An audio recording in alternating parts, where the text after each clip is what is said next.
What's going on, people? What is going on, people? This is your boys at the AFN side of the game. Your heavy hitters coming with the post-game show. As us Falcon fans, we've seen the game today. The game was a nail biter, which it shouldn't have been a nail biter, but at the end of the day, you got to finish the games, and that's exactly what they did. If a lot of people don't know, Falcons defeat the damn Miami Dolphins 30-28.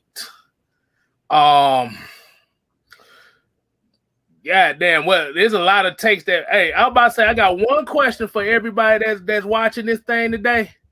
How about that first round pick bust we got at tight end? Wasn't that the worst performance you've ever seen in your life?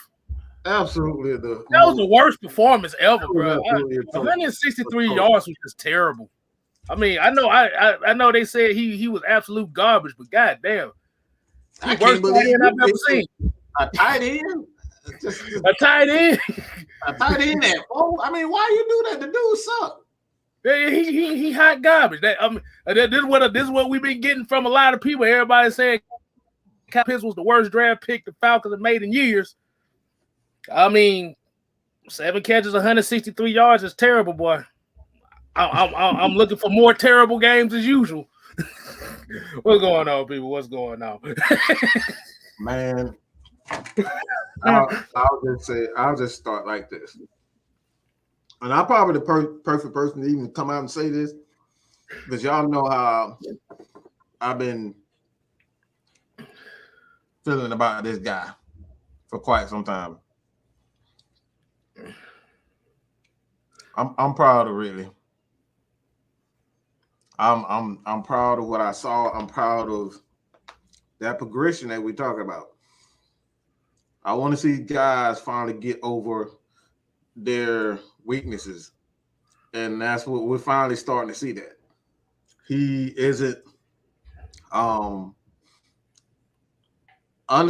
I'm just gonna say it. He's, and I made this statement in our chat earlier today, is that when you look at Calvin Ridley,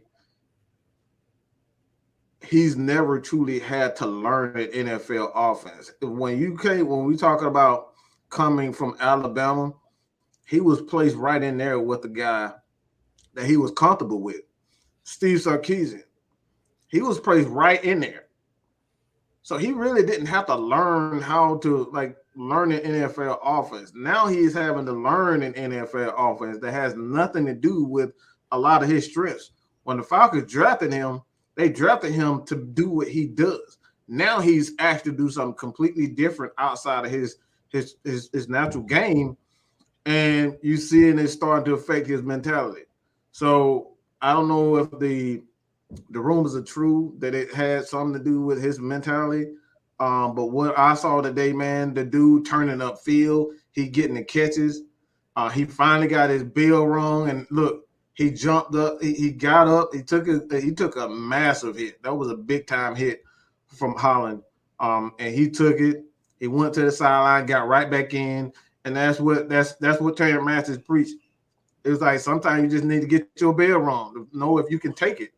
And he got up, he got right back in the game, and he did exactly what he had to do. He caught the touchdown, and the classic Calvin Ridley way, he doing it multiple ways. He's not just lined up at receiver. They putting him in the slot, they putting him outside, they putting him lined up in tight end positions.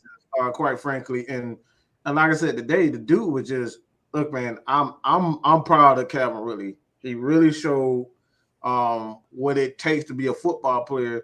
Everybody talk about playing to guys' strengths, but when you are a football player, you have to improve on your weaknesses, and that's what takes you to the next level of being great. Because again, we can pass on the ball all day, every day, but if he's not improving on his weaknesses, he's not going to get to that next level. And right now, and this is the statement that I'm going to make right now, the Falcons offense in the next 2 years is going to be the #1 ranked offense in the NFL. Why? Because they're damn unstoppable. It ain't shit you can do to this offense. Once they get a running back to go with Calvin Ridley, Kyle Pitts, Hayden Hurst, those guys, and his offensive line, god dang it, boy. Those dudes were look, we got to get an MVP to that O-line. Go ahead, K-Style. We got to get an MVP to the O-line, and that's where I'm gonna go. Y'all take it. No. I'm gonna ask the question. Did we hear Christian Wilkins' name today? Nope. That's all I need to know. That's all I need to know. That O-line deserves it. Spriggs, Chris Lindstrom, Hennessy, Mayfield, and Matthews. Those dudes was absolute. They were incredible today. Matt Ryan was relatively untouched, unmatched. He had all the time in the pocket to get the ball down deep. They spread the ball around like Matt Ryan was doing Matt Ryan things. And like I said, he was relatively untouched, man. And that right there is a sign of absolute great coaching. That man, we talk about Arthur Smith and knowing how to get his offensive line together. We saying that, like this offensive line was absolutely atrocious the first two games. Mayfield was looking like he was going to look like he looked like he was a bust. And now these guys are playing so well together. It's just amazing to see great coaching, man. Oh my God. Go ahead, you. Go ahead, you. They ain't heard you speak yet. Hey, all I can do is sit back and smile, man, because Mike hit the nail on the head. That's where I was going. He didn't pull the note out of my book. K-Styles, you know how I always say whatever you gonna say, yeah, bro, you saying it. Go ahead, Mike bro. hit the nail on the head when he was talking about the Arthur Smith effect. I talked about it in the pregame show. That's why y'all have to tune in every Tuesday night for the Atlanta Falcon heavy hitters. I'm trying to tell you guys, Arthur Smith is a great coach. This is showing why we always said that coaching matters, that great players can't overcome bad coaching. We're seeing that with this Falcons team. The way that they were able to protect Matt Ryan, I was pulling up the box score, 1 sack today. Like you said, did we hear Christian Wilkins' name at all today? No. We didn't really hear nothing out of they defensive line, and they're aggressive defense that likes to blitz. Brian Flores is a defensive-minded coach, their head coach, and they want to get after you. And today, they didn't get after Matt Ryan. Matt Ryan pretty much had all day in the pocket. And we've told you guys numerous times, just like we kept saying over the last couple of years when we had Dirk Cutter as our offensive coordinator, when we had our previous regime here, we talked about it. If you give Matt Ryan time, he's surgical. Today, almost 400 yards passing again. You give Matt Ryan time, he's a maestro. He's a quarterback maestro. If you give him time, he's going to pick you apart. And we're seeing that. He has a running game now, a decent running game, and he has lethal weapons on the outside. Kyle Pitts is a man amongst boys. He's a rookie, but he's playing like a veteran. He might just make the Pro Bowl as a rookie. He just might. That kid is special. Are you talking about that first round bust we was hearing about the whole year? Yeah, I'm talking about that first round bust that we tried to tell that terrible pick we made. Yeah. At tight end, Mr. Kyle Pitts with the 163 yards. And this goes back to what we were talking about, K-Styles, getting players that fit your scheme. It's not always about necessarily taking the best player on the board, but it's about getting the best player that fits your scheme. Like we kept talking about Justin Fields and we're talking about the quarterbacks, but do they fit this scheme? Like Kyle Pitts was the best player available to fit what our head coach loves to do, is move guys around. He loves positionless players. If you were listening today, they were talking about Cordell Patterson. They were talking about Kyle Pitts. And another thing that they were talking about during the game, understanding how to manage the clock. He played his cards right today. If that was Dan Quinn, great teams know how to finish quarters. Great teams know how to finish games. The reason I said that this Falcons team was going to make the playoffs this year, because we had like 7 or 8 games last year that we lost that were one-possession games. We lost the games because of poor clock management. We don't want to go back to talking about when Todd Gurley accidentally scored a touchdown to let Detroit go back down and score a touchdown. Like that goes to show you today. They was like, trust me, CP is not going to score. They kept talking about it at the end of the telecast, like the Falcons right here is just going to run the clock out And then one of the guys was like, well, hopefully they don't accidentally score again. He was like, that's not going to happen because Arthur Smith already told him, get the ball, lay down. Don't even get close to the goal line. Just lay down. We're going to run the clock all the way down. We're going to kick a field goal. That's what won this game today because this game was really tight. It was a tight game all the way down to the end, but good clock management is what won this game. This was coaching. Like both teams made plays. Both teams made mistakes. Matt Ryan, a crucial fumble. Like we both made plays here and there. Both teams were making mistakes. Both teams were making plays. But today, Brian Flores got outcoached by Arthur Smith. And we clearly seen that today. Let me say this. Again, I don't think anybody's been harder on Calvin Ridley than I have. But this is what we talk about. We got to give guys credit because your job as a player and even just a man and woman in life is to overcome your weaknesses. He's not a guy that's going to be physical. That's not his game.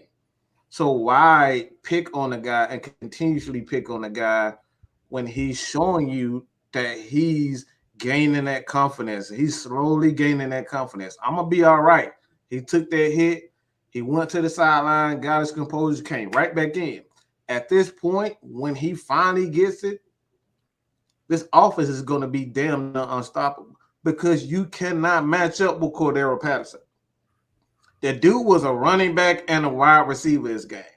Kyle Pitts was – the dude was a tight end, wide receiver, whatever you want to call it. That's what he was today. Playmaker. We have to That's give what I call him. credit. Oh, say it again. I said playmaker. That's what I call them. We got a bunch of playmakers. Him and Cordell Patterson, they don't have a position. They playmakers. Mm-hmm. They just out there. Mm-hmm. But as much as we talking about the offense,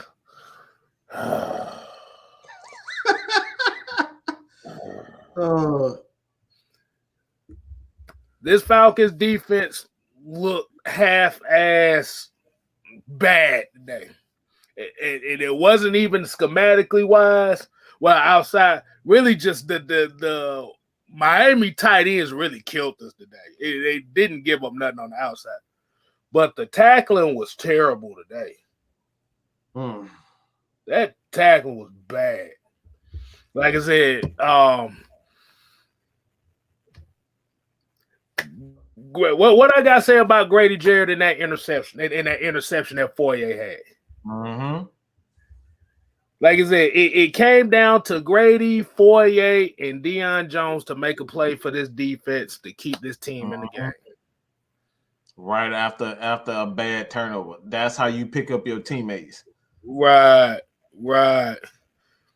But yeah, like I said, the Falcons tackling today was like really, really, really bad. But like I said, at the same time, I got two questions for both of y'all. And this is gonna pertain to two guys that I saw today that I'm looking like it almost gave me a damn headache.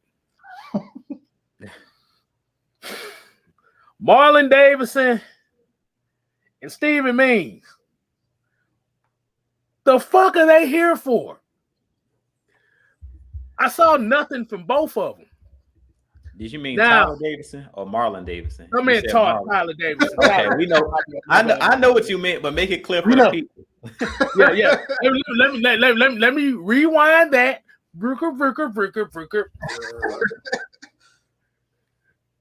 Tyler Davidson and Steven Means. What the fuck was that shit?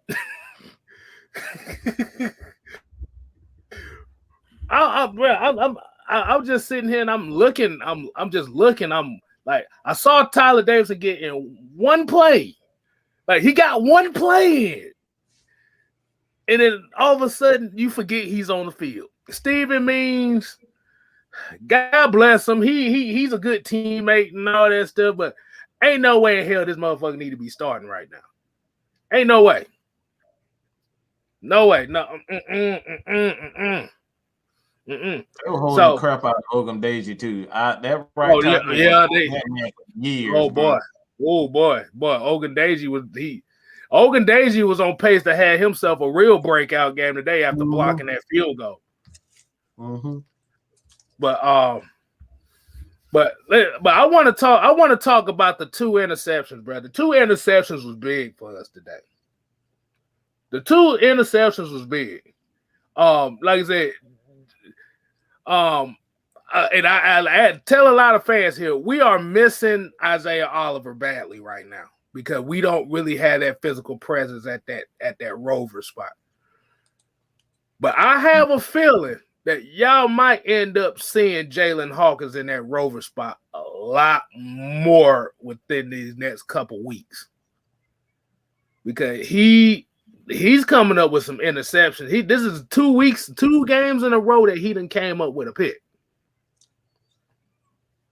And if you got a guy that's on a streak like that, you got to play him by any means possible. He's just always around the ball. Yeah. But Steven Means, Tyler Davidson, and for a lot of people that probably asking like why Mike Pennell wasn't in the game, he was on the inactive list today, so it wasn't no Mike Pennell today. Yeah, we tripping. Somebody tripping. I don't know who it is. I love me some Dean Pease, but somebody tripping. I don't need to see my 6'6", 330+ pound dude with street clothes on, like he's somebody's bodyguard. I need him. Exactly. And you hit the nail on the head, and I'm about to make a real bold statement right here. And Moose Johnson said it during the game. In order for the Falcons to have an elite defense, a defense that's going to terrorize teams and make them fear them, we have to get bigger in the trenches up front. Period. Jordan Davis, is that the kid that played for Georgia? Jordan Davis that played at nose? Yeah. He definitely has to be here in Atlanta. I don't care if you got to trade up. I don't care what you got to do. Go get that man. We need it bad.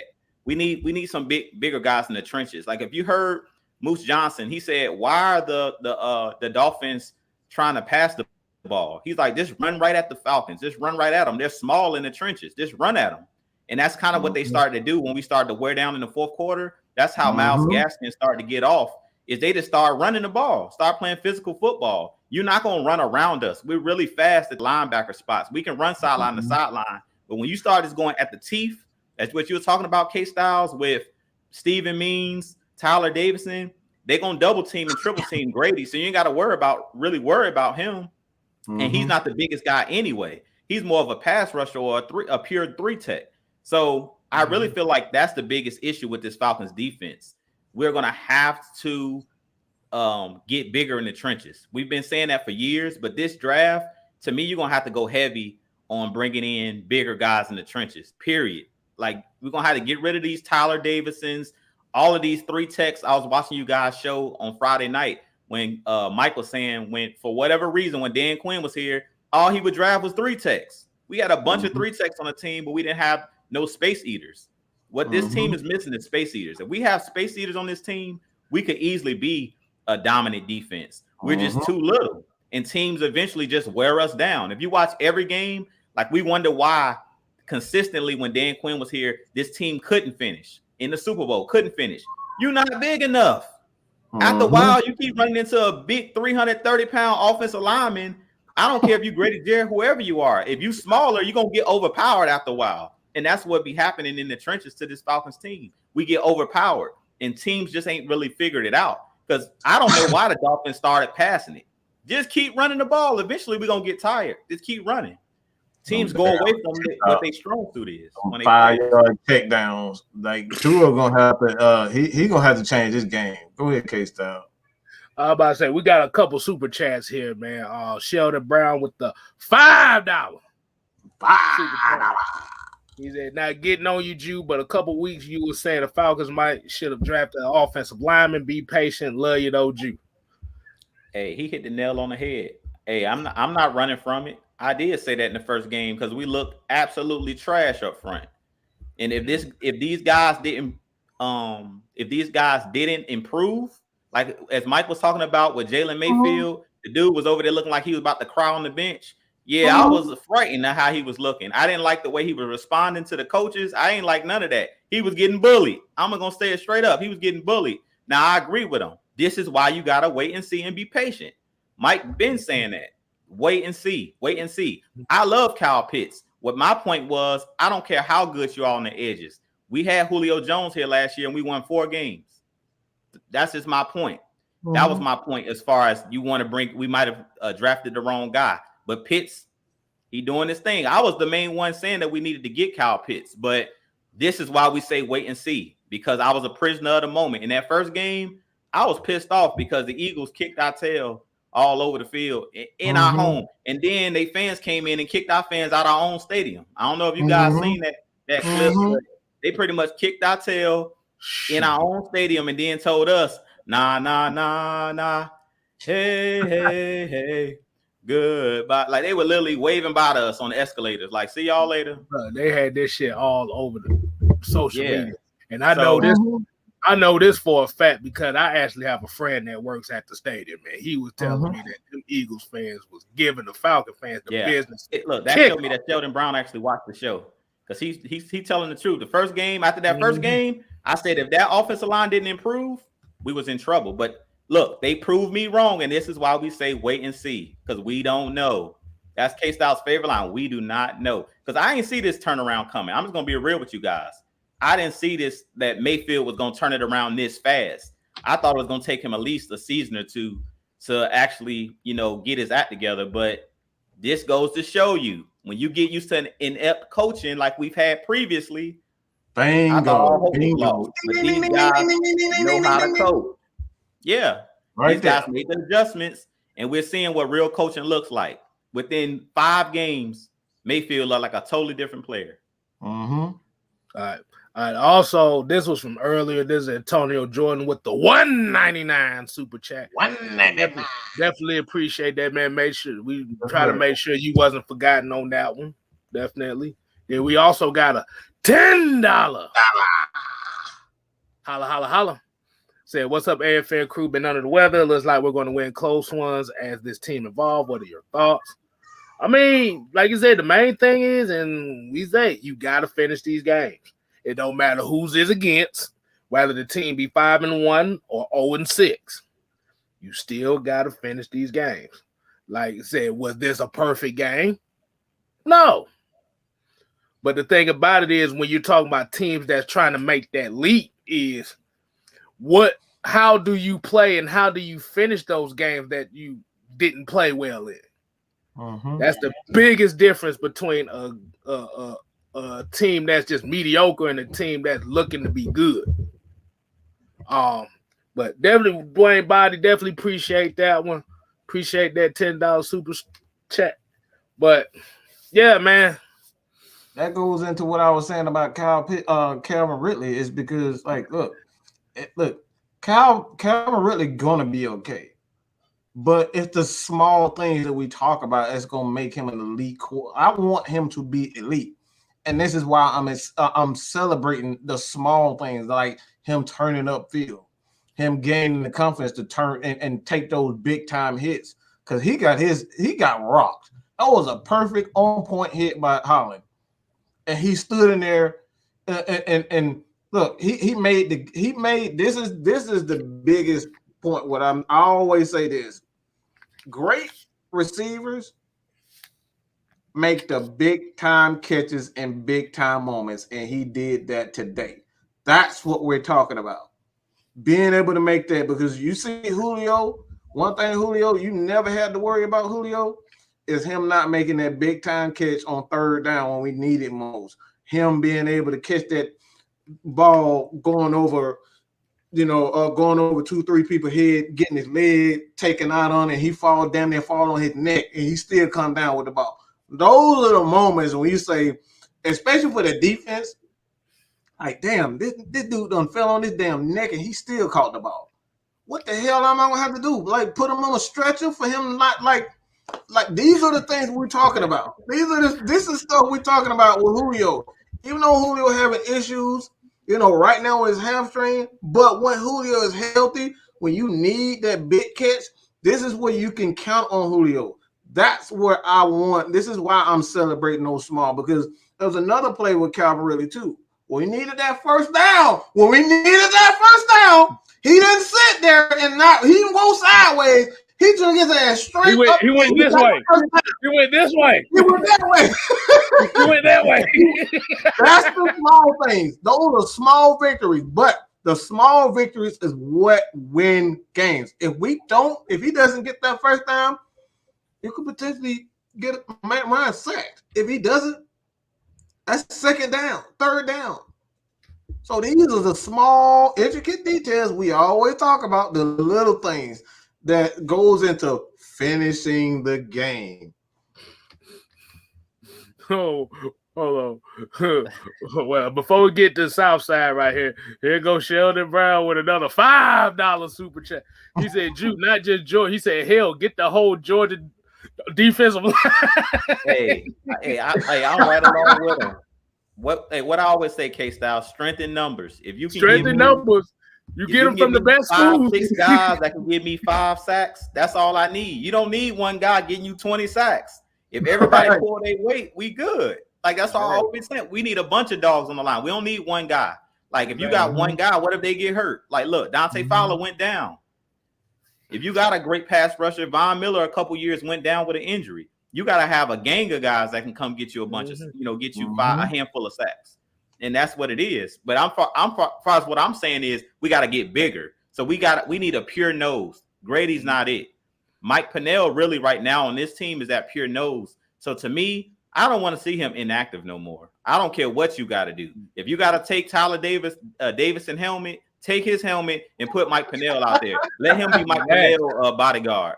We can have him on the sideline with an earpiece in. Like we need that big guy up front, 330 plus pounds on the field, so we can shut down the run. Because once you shut that run off, that's really how the Dolphins got back in this game. Was they were able to get that running game going. Once you get that running game going, then you get the defense on their heels. So I don't want to see Mike Pennell not active anymore. Like when I seen he was on the inactive list, I'm like, what's going on? Like, is it an injury or is it just this was a coaching move? I mean, this week we kind of can let it slide because the Falcons won. But just how Mike was saying in our chat, if the Falcons want to be one of those elite teams or one of those teams that's going to make a deep playoff push, you got to start off games better. You can't come into these games in the first quarter, the first couple drives, you sleepwalking through.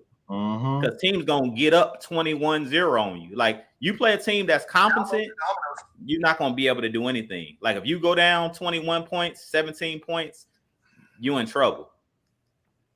Exactly. Yeah, I wanted to shout out to Miss Maggie. She said give Juice some more likes.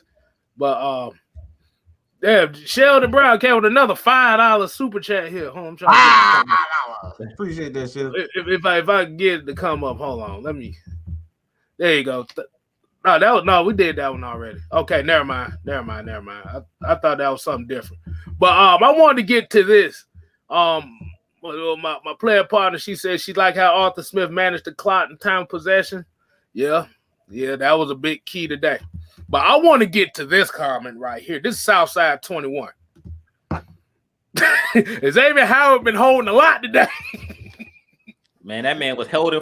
He was holding when he got off the bus. That man was holding CP all game, bro. Well, that boy was damn doing the waltz out there. That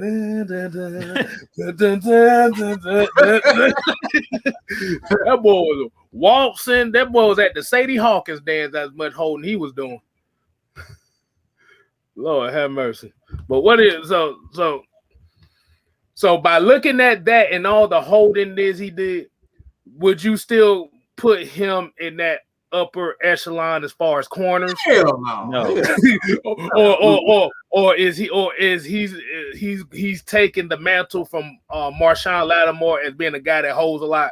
Yeah, he took it today. He took the cake today. Like Xavier, like he pissed me off today. But what really pissed me off, it wasn't even him holding that pissed me off. What pissed me off is if the refs are gonna let me get away with it, then I'm gonna keep doing it. I blame the refs. I was ticked off at the refs because this is what I hate about a lot of these NFL refs. It's like once you get a reputation of being a solid player, they let stuff slide.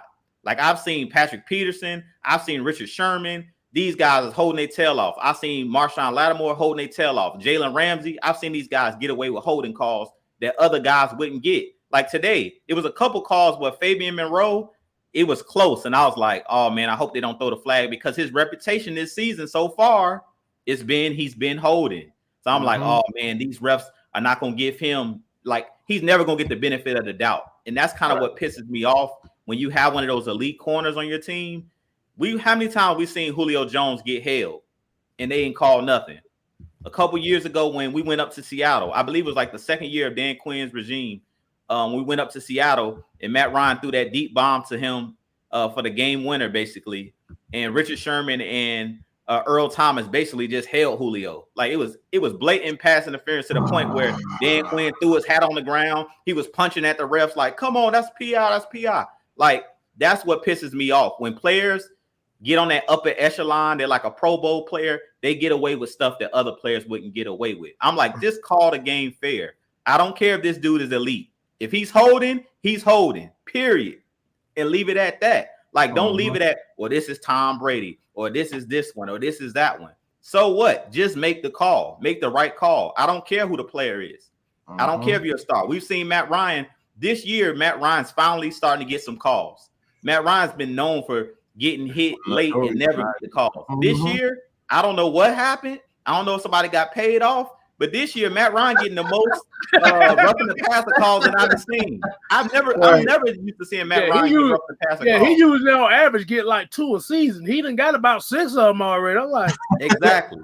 Okay. That one against the Washington football team was a gift when basically Chase Young put like his elbow up and Matt Ryan fell on the ground and threw that interception. That was just a gift. That was a Tom Brady call right there. Because that was no, that wasn't the Tom. No, Tom Brady had one of the most egregious he had one of the most egregious damn roughing the passer calls I've ever seen. Yeah, it wasn't even he tapped him on the shoulder pad. Yeah, tap on the shoulder pad. The defender did this and got a damn roughing the passer. I said, what the fuck is this? Really? Yeah, man. And so I blame the refs, K-Styles. Just to answer your question, I blame the refs. Because if I can get away with holding and I'm guarding Kyle Pitts, I'm guarding CP, I'm a hold all day. That was just my point. I'm a hold all day. So I blame the refs for not throwing the flag on him because he was holding like crazy. Yeah, Cartier. Yeah. I just saw the box score that. Yeah, boy, the Bengals beat the bejesus out of beat the dog shit out of the damn Ravens, boy. Yeah, that boy Jamar Chase went for 200 yards against that defense. And I didn't see the game, but from looking at the box score, it looked like the backup quarterback got a few plays in too. So I don't know what the hell that was.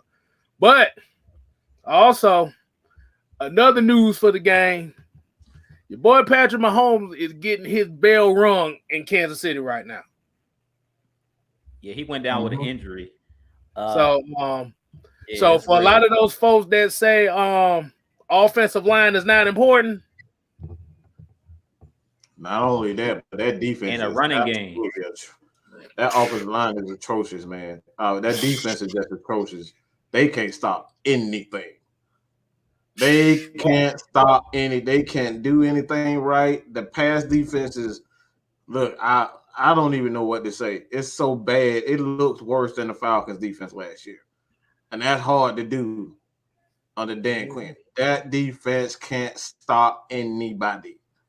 All that money they gave to Chris Jones for absolutely nothing.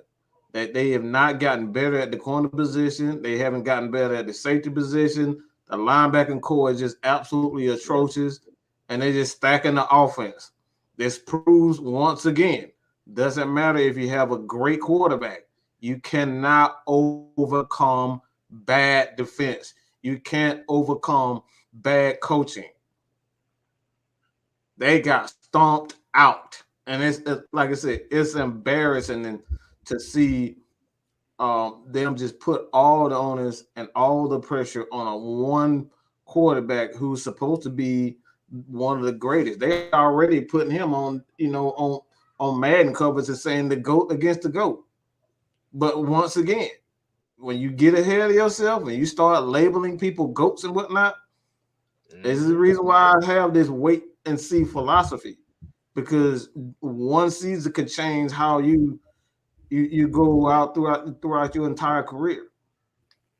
So it's like at the end of the day, this is why the Falcons are investing in a Dean Pease. They're investing in Arthur Smith.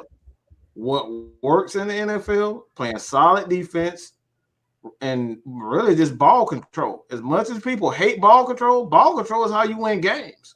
Mm-hmm.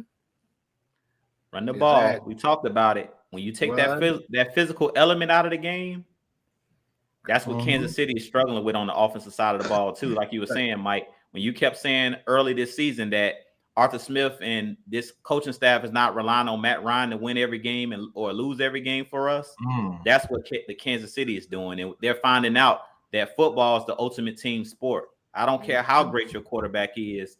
Without any help, without a running game, without a solid defense, and without a defense that's actually getting turnovers, because really what they lived off of the last couple of years, the Chiefs have never had a great offense. They got those turnovers. We talk about it. They've never been a great defense. Even that Super Bowl year, they won a great defense. The Honey Badger came out and said in the Super Bowl, I thank God that the 49ers stopped running the football. He came after they won the Super Bowl. He literally went on the podium and said, I thank God that they stopped running the football, because they would have kept running the football. We couldn't stop them. Right. We got another $5 super chat. Yo, the Brown said last donation for show, but not for season. Gotta get your mic. Calvin didn't play like a coward today. You cannot be a coward playing this grown man game. That's the main thing. Like you said, like if you like what it is, and I think what it is, a lot of people look at like when you start looking at the box scores, the box scores don't really tell you the whole story. Like Calvin really, if you look at the box score, Calvin really played a terrible game.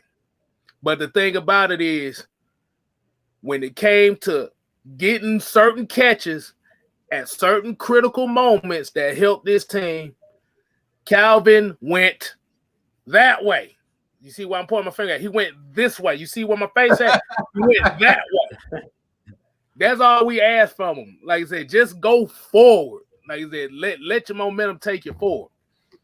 And like I said, he gets some credit. Like I said, we still don't know if he's ever going to really break out, or he, like I said, he might not just be a fit for this offense. But he's doing. But the thing is, he's doing everything he can to try to be a team player. And today was a team effort. Today it was a team effort. And going to the Kansas City thing is kind of hard to build a defense when 95%, well, I say about 85% of your cap is on offense. Exactly. And that's the big thing. That's a great point, K-Styles. And another thing that we have to look at is just when it comes to this Falcons team, one thing that I love about Arthur Smith as well, and we talked about him opening up the playbook and how Sheldon Brown was saying I kind of jumped to conclusions in that first game. This is the reason we were telling the fans to wait and see with Arthur Smith. The first week, it looked like his passing game, his play calling was trash. But now that these guys are starting to get what he's trying to do, and to me, he's doing a great job of spreading the ball around. Like Calvin really ain't gonna have to worry about replacing Julio Jones. Today, you've seen everybody touch the ball. Matt Ryan is like a point guard playing NBA basketball. I mean, I seen Sharp touch the ball. I seen Lamade Zaccheaus make a couple catches. I seen Lee Smith make a couple catches. I seen Lee get into action. Hey, look, my bad, Jude, but that Lee Smith catch he caught, the first one he caught, I was like, bro, where the hell this catch come from? I wasn't expecting that from him. But I just think that Arthur Smith is doing a good job of not allowing defenses to know who to key in on. Like, you don't know who to key in on this team. Like, and that's why I said when Julio left, that might be a good thing, a blessing in disguise, because teams knew on third down, okay, Julio about to get the ball. Now you don't know who's going to touch the ball. You got so many playmakers out there, guys that are stepping up. I mean, you don't know if CP going to get the ball. You don't know if Kyle Pitts going to get the ball. You don't know who's going to be that backbreaker. This game, it was Kyle Pitts. It seemed like he came down with pretty much all of the big catches. Other than that third and long that Calvin Ridley caught and went north and south, Kyle Pitts pretty much made all the key plays down the stretch as far as the deep passes. But last week, it was Lamade Zaccheaus that had some crucial catches. I mean, this year's been, every game has been somebody different stepping up.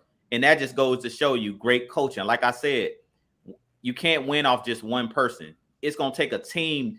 In the NFL, it takes all 53. And we're seeing that with this unit. Arthur Smith is doing a great job of spreading the ball around and not letting you key in on one guy.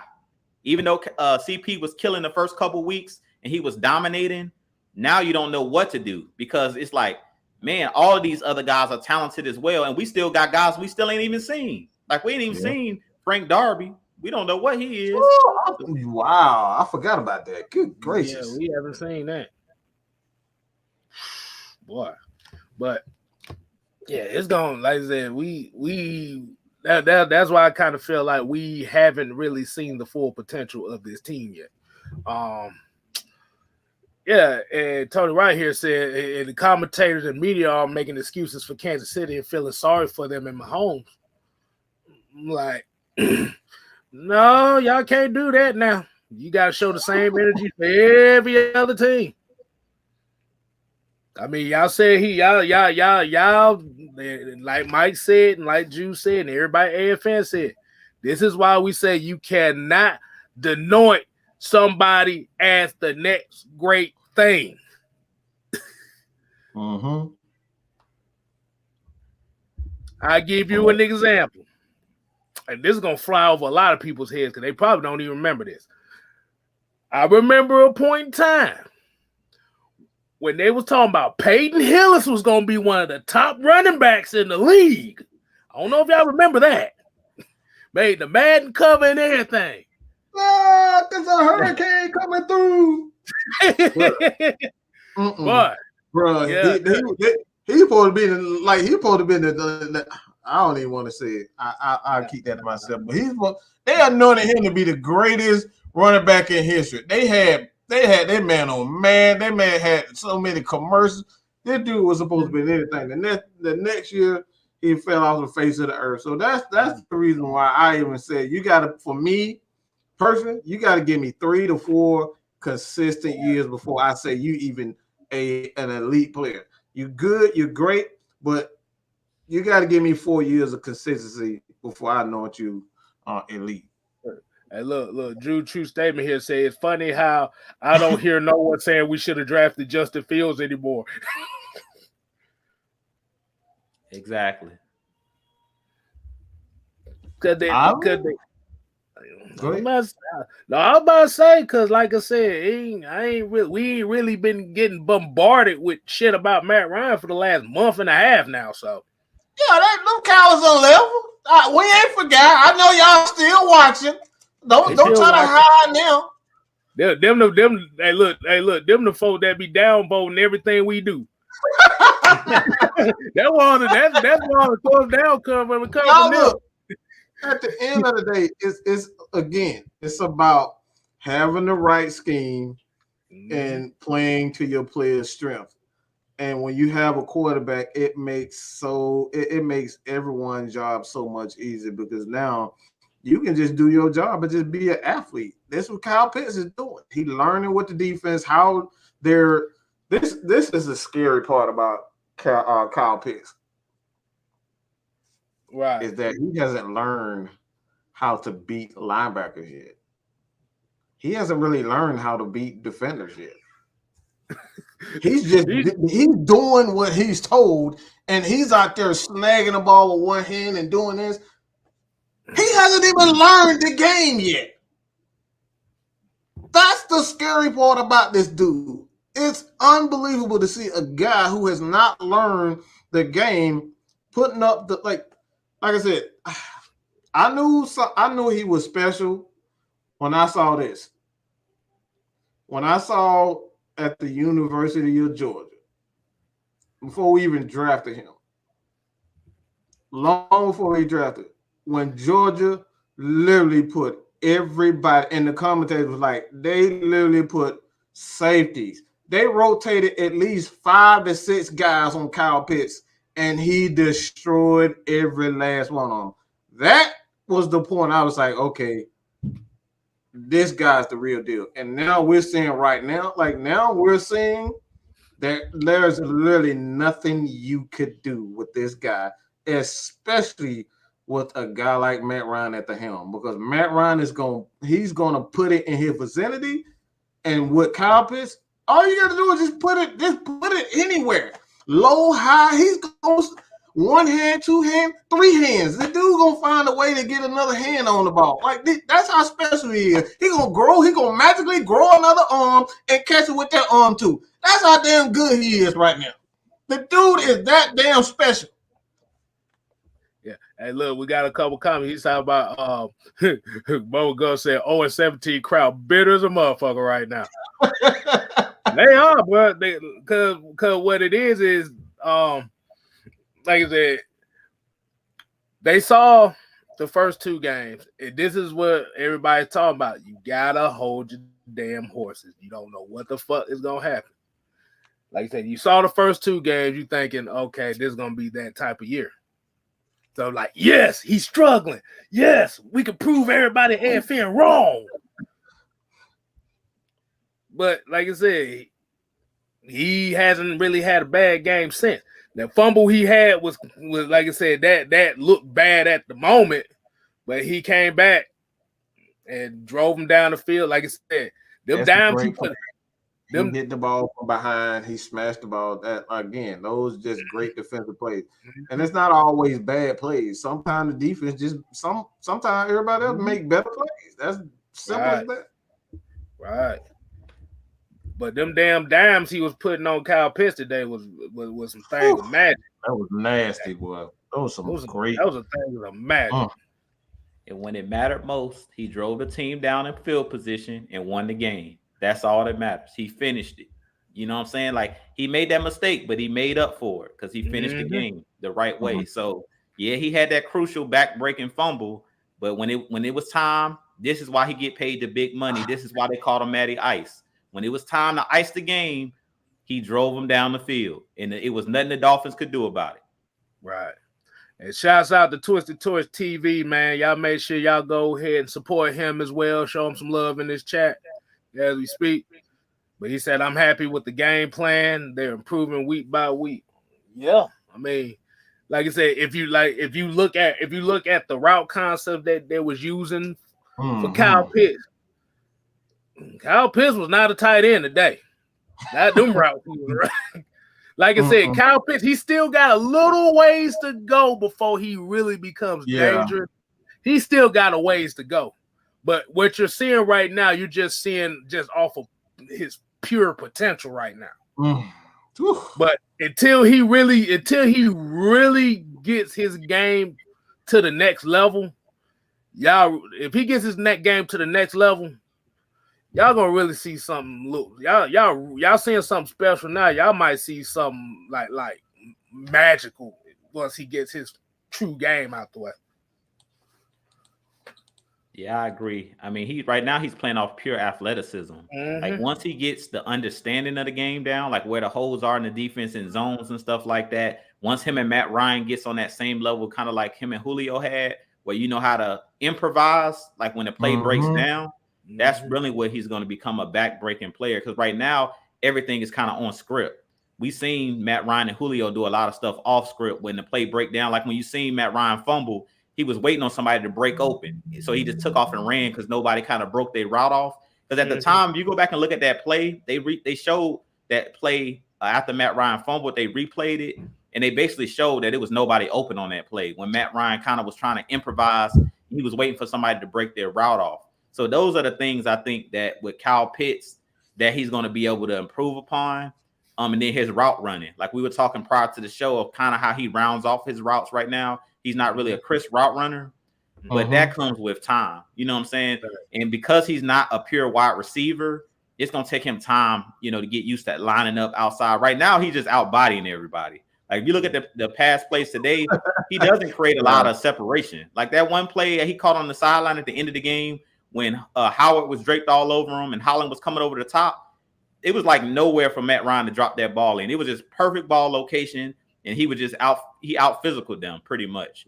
But once he starts to create separation with his route running, he's already unstoppable just because of his pure size. But once he gets that route running down and actually starts separating, it's gonna be over. Yeah. We got a $5. $5. Brandon. Holla. Brandon Kahuna said Ryan is crushing the haters. Threw one 52, 53 yards easy today, but they say he can't throw 40 yards anymore. He hit 55 to 60 last year. I believe he still can. I don't know what more you want from him. I think the issue with a lot of people is, and this is what we talk about. Just like we use a baseball reference, for example, like how they always say chicks dig the long ball and how everybody loves home runs. That's kind of the mentality when they start talking about certain quarterbacks and stuff. Like, okay, he could throw the ball 60, 70 yards on a dime just like that. But you also got to remember, quarterbacks ain't throwing no 50, 60-yard passes 15 times a game. Right. It ain't going to work like that. It's all about picking your spots. And what Matt Ryan's doing right now is he's picking his spots when it comes to those deep passes. Is because now, with, like I said, when you got Cordero Patterson back there, when you got Kyle Pitts back there that's taking up that intermediate space. See, now them safeties got to step up because it's like, okay, what the fuck? Now, all of a sudden, boom, Russell Gage, 45-plus yards. So I'm gonna make it. I'm something really just came across, and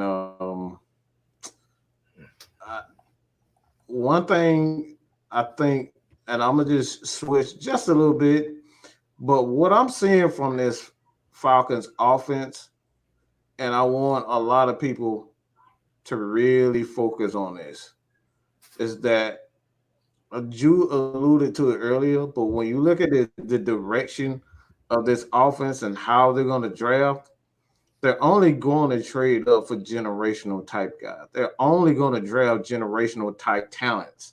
So if you're not a generational type talent, they're going to trade back and accumulate more picks, because what that does is that you see a lot of guys, for instance, like I just had his name. What was a wide receiver? Good gosh. Minnesota. What team he played for? Oh, Justin Jefferson. Okay. No. It was back in the day. He used ran punts back. He was a wide receiver. They used him in like wide receiver in the Percy Harvin. Percy Harvin. Those are the types of receivers and playmakers you're going to see on the Atlanta Falcons team. Why? Because we're seeing with Cordero Patterson, you can line him up as a running back. You can line him up as a receiver.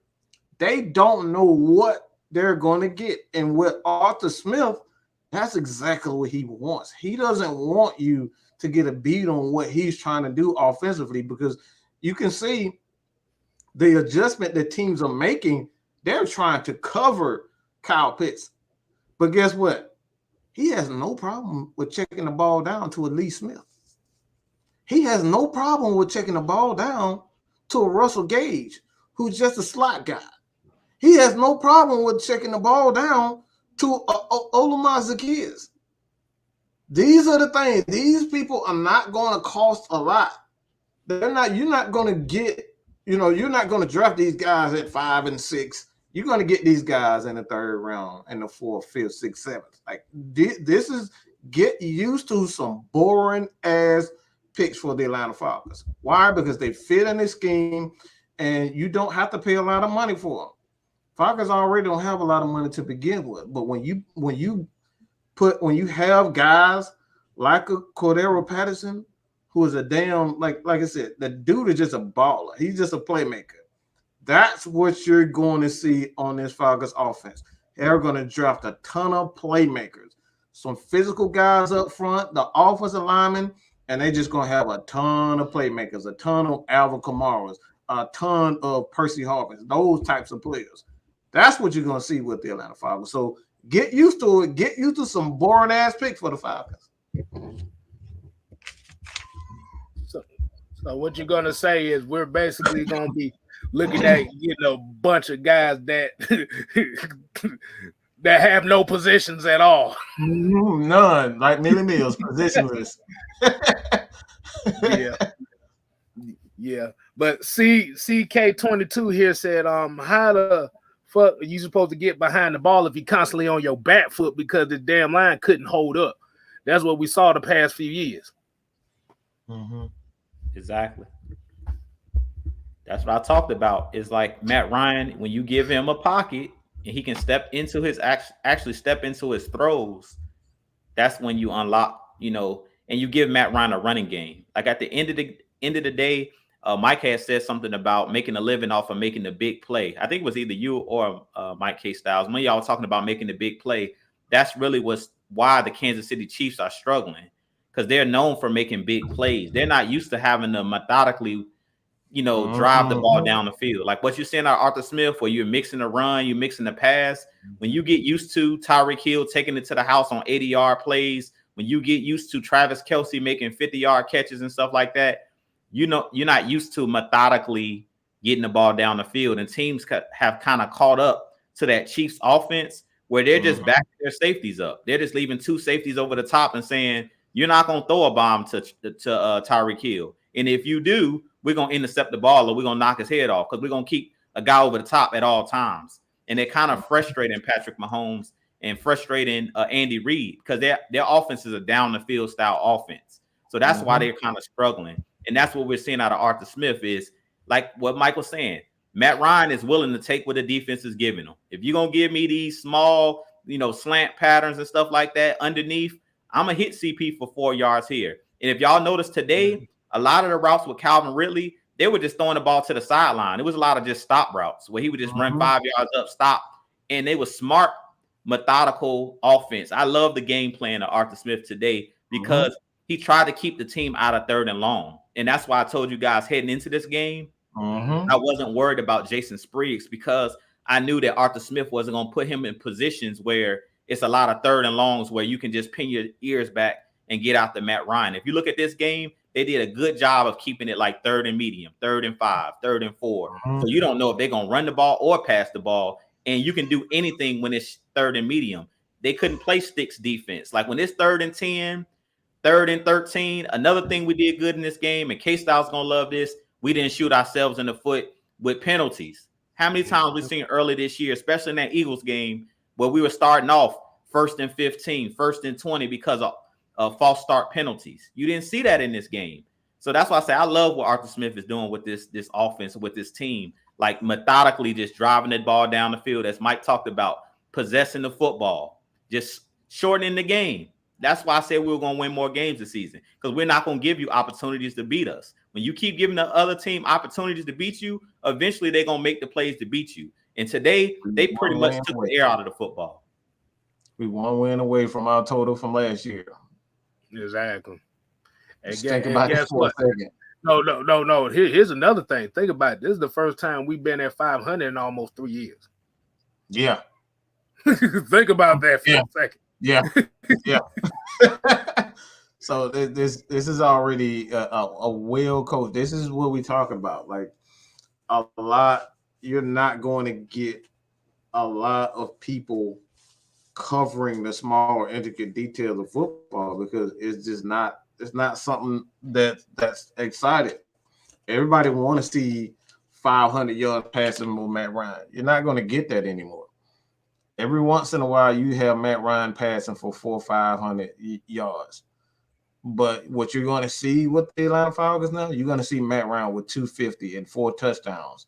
You're going to see him with 175 yards and 2 touchdowns. Get used to that because they're putting the onus on the team winning games and not so much on one. Because this is, I'm going to just say this too, and it's probably going to sound weird coming from me just based on past statements, but this is the reason why Julio got tired of being here, because all they did was just say, all right, you don't want to build a defense, you don't want to put anything on special team, you don't want to get the coaching staff better, all you want to do is throw me and Matt Ryan out there so we can get tired, put our bodies on the line, and we got to save the day all the time. This is not that. Like, they understand why. And that's why it goes into, saying like why Julio isn't really talking a lot, and that's really why the Falcons didn't talk. They understood that they both made mistakes, and now it's time to do things the right way right now. And this is doing things the right way. And at the end of the day, how you win championships is you got to have a complete team. Everybody has to do their dang on job. Simple as that. Do your job. That's a great point, Mike. Great point. Because if you look at the Titans, I think the Titans are now 5-2 or 4-2, and Julio got 1 touchdown this season, and I think he done missed already like 2 games, so he don't have to do the heavy lifting as you're talking about. You know, he went to a team where he don't have to carry the load, and the onus is not on Matt Ryan and Julio, but it's on a team. And to be honest, I think he prejudged this new coaching staff before he actually played a game or practice for them, because if you look at this, the way that they're setting up this team, they weren't going to rely on Julio. That was the reason they drafted Kyle Pitts, to take some of the burden off of Julio. So to be honest, he would have had the same thing that he has in Tennessee here in Atlanta. But like I said, his side chick called him home and said, "Shit, baby, you better come back." That's what happened. His side chick called him home, man. I'm just saying. But like I said, but have you noticed in Tennessee, nobody really talks about Julio no more? Nah, he's an afterthought. Because at the end of the day, that's still Derrick Henry's team. It's never going to change. It was for them. It was a waste of money. It was a waste of. You just wasted a 2nd round pick. You just got rid of a 2nd round pick for a guy that you never were going to use to begin with. You were never going to change your offense because you're way too dependent on Derrick Henry to do everything for that offense. And that's one of the reasons why I don't understand why Julio went there, because that offense is never going to change. You have a stubborn head coach. He wants to do what he wants to do. That's one. And then 2, you're way too dependent on Derrick Henry. They got Derrick Henry out here throwing touchdowns. Like, come on, bro. Like, are we serious? You're a running back. Just think about that for a second. Derrick Henry out here throwing touchdowns, bro. That can get you through the regular season, but like I said all the time, regular season, you're gonna have to really step it up in the playoffs. And this thing, that Titan team, I just don't think they have anything defensively to stop anybody. You can't continue to rely on Derrick Henry like that. The way he is the entire team. As Derrick Henry goes, that Titan team goes. Because we already see Mr. Bus at quarterback. Nobody even saying his name. I forgot he was even a quarterback, because every time I tell him, turn as a damn Derrick Henry highlight, Derrick Henry ran for 200 yards. Derrick Henry got 4 touchdowns on the day. That's all I hear when we turn to Tennessee. That's it. It's Derrick Henry, man. But that's kind of what ended up costing them in the playoffs last year, because it was to a point where you knew that they was going to run Derrick Henry about 25, 30 times. Now, if you look at Julio Jones right now, he's pretty much a decoy in Tennessee right now. That's his role. That's bad. That's bad to even say that. It's the truth. K-Style, you said it's the truth. Like that's what his role is. He's nothing but he's just a big decoy right now. That's it. He's just there to lighten up the box, for them to lighten that box where you can't drop that safety down, because you got 2 legit wide receivers on the outside. Now you got to keep that safety over top, because you never know. But I also think that Julio knew kind of the writing was on the wall, as Mike was talking about, and this is going to be a bold statement, but I think that Julio knows that his body is starting to break down, and he can't be the Julio of old. Like, as much as we relied on Julio, he had that 300-yard game. He had those games where, like Mike was talking about, where he would get hit and land on his neck. Now he knows, like, he's too old for that. And he's starting to have a lot of those lingering issues. Like, when you start having them hamstring issues and stuff like that, he knows that he can't do what he used to do. Like, him and Matt Ryan could put the team on their back when they were in their prime, but he knows that he's kind of on the back end of his career, And how we talk about Ridley was feeling the pressure, I think Julio was feeling the pressure here in Atlanta as well. As much as we never really, placed the onus on him, it was always on Matt Ryan. Julio realized that he couldn't even be the Julio of old. And we've seen that the last couple of years. Like last year, him missing those 8 games. Like we thought like maybe he was, not really injured. But now with him being injured with Tennessee, I actually think that the injuries were mounting up and we just didn't know it because we were so used to seeing Julio as that like superhero. Nothing can happen to Julio. He has no kryptonite till no, his body is actually breaking down. Like those hits are starting to add up. They've added up. You talking about for a big ass wide receiver like him that runs the way he do. Yeah, it's gonna creep up on him a lot worse. Let's see what folks talking about. People call him Julio. Julio. Yeah, Tony right here said, well, Julio, like I said, he's played 5 of their 7 games and had 1 game of 151 yards, and the other 4 games was under 50 yards. Which is just another wide receiver, pretty much. He's a decoy. He's great. But you're in the offense, like I said, and I think that's probably the real reason why he wanted to get out was because now that he didn't got the money he wanted to go in a situation where he didn't have to be the focal point no more. Exactly. So his money guaranteed, and now he ain't got to have all that put on him. But I just worry about Derrick Henry. I know he big as hell, but I be worried about him though, because all them carries and stuff like that. And have you noticed that Tennessee has had a history of that franchise has had a history of running backs to the ground? All the way back to Earl Campbell. They've been doing that for years. Just running these running backs straight into the ground. And they retire after 7 years or so. Yeah, let me see. Ryan S. Gomes, I'm impressed with Richie Grant. That TD, he allowed it. It was all sides by a tight end. Yeah, that was a jump ball. that was just one of them floating jump balls. Like, okay, I got the bigger guy. Yeah, we talked about Mike Gesicki. He went crazy. Yeah. He that same build as like a Kyle Pitts, where it's just all athleticism. Like you throw the ball up, it's nothing you can do. And that's what I'm talking about with Kyle Pitts. It's like at this point, it's nothing you can do with him. You know what I'm saying? He's just a freak athlete. And once he, learns the intricate details, the small details of the game, he really going to be unstoppable. But it was just similar to like, if you think about when the Saints first had Jimmy Graham, it was just like he was a former basketball player. So you just throw it up anywhere near him, he coming down with the ball. And he pretty much, we don't want to go back to them days when we had Curtis Lofton. I mean, he just destroyed us pretty much every season when he was with the Saints. Right. So exactly. I already knew when we got Kyle Pitts and Hayden Hurst, because Hayden Hurst and Lee Smith, to be honest, are the guys, the unsung heroes of this team that nobody really talks about.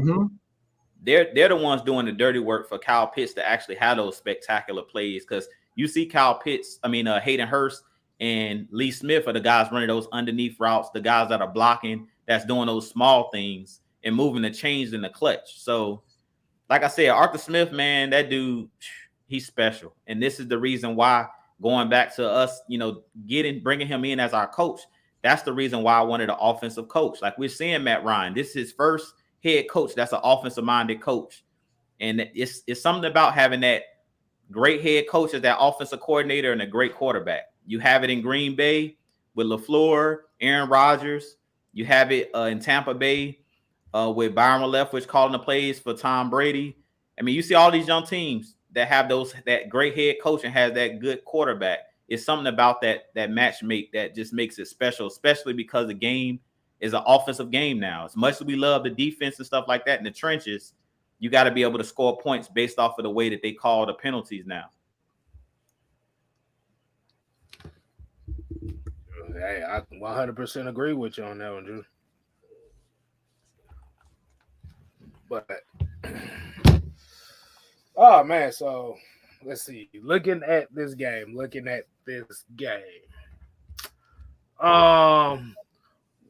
you think and I know we probably gonna talk about this tomorrow as well, but we're gonna kind of get a little preview on it. So, what do you take from this game that they're gonna need against Carolina next week? Did y'all see what happened to Carolina today? That's all I'm gonna say before Mike go ahead and say what he was gonna say. I didn't. So I know they did not play well, but I'll say this: they lost 27-3, and their quarterback got benched at one point today. They benched Darnold in the fourth quarter, from what I'm hearing.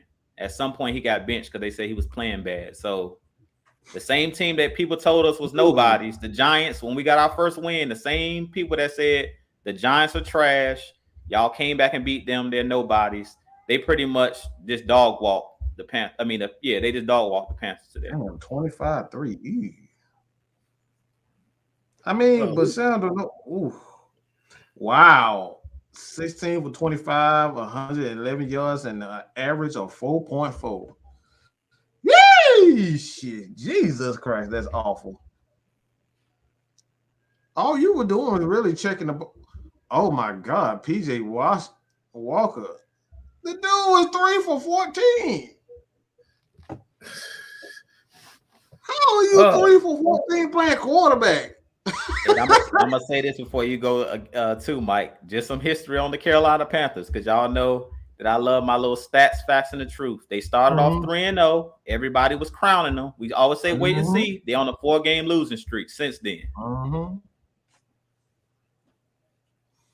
That's why that's why you continue to preach. You gotta be patient.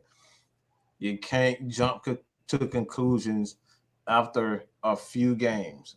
It's a 17-week season. Guys are gonna get better. Teams are gonna go through periods where they're injured. And right now, even though the Bucs are 5-2, they have not looked great doing it. They beat up on teams that they should beat, but they haven't looked great doing it. That defense is not the same. Like I said, the only team that I can say with all honesty that I feel that stands out is the Rams. That's pretty much it because of Aaron Donald and Matthew Stafford. Because I know Matthew Stafford can sling that thing, and that's the only team that I actually fear. Outside of that, I'm gonna just make a bold statement here. The Falcons win this next game, they going to the playoffs. I just don't see any team in this division. The Saints, no. I'm not afraid of the Bucs. And the Panthers, I mean, who really scared of Sam Darnold? Like, let's just be real. That dude has been a bust ever since. Like, the dude. Carolina, I don't know what y'all was smoking, but I would have took my chances on Fields. That dude had no business being drafted. You should have never traded. It was the worst. You should have kept Cam Newton. What's the quarterback? Teddy Bridgewater. Teddy Bridgewater. Teddy Bridgewater. Should have kept Teddy Bridgewater if you gonna trade for him. Because that dude is like Sam Darnold, just absolute garbage. All right, you don't even get the real word. You don't even get the English. You just garbage. You're not garbage. Your ass is garbage. Period. Point blank. That dude ain't got no business being an NFL quarterback. He is absolutely horrible. That boy get the little apostrophe at the top of the letter. Garbage. That dude is trash. But yeah, man, we still got like I said, this Falcons still got a long ways to go. But like you said, you just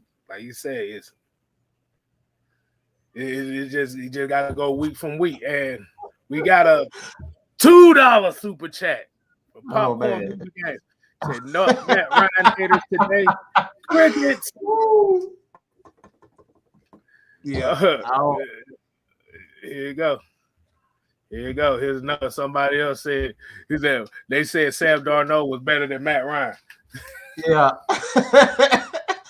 Look, I knew he was trash when I saw. Anytime you see a quarterback with 5 rushing touchdowns, he's not a real quarterback. All right. Now, quarterback should never have 5 rushing touchdowns in the first 3-4 games. That should never happen. I'm weak at Millie Mills. He said Sam Newton. Now,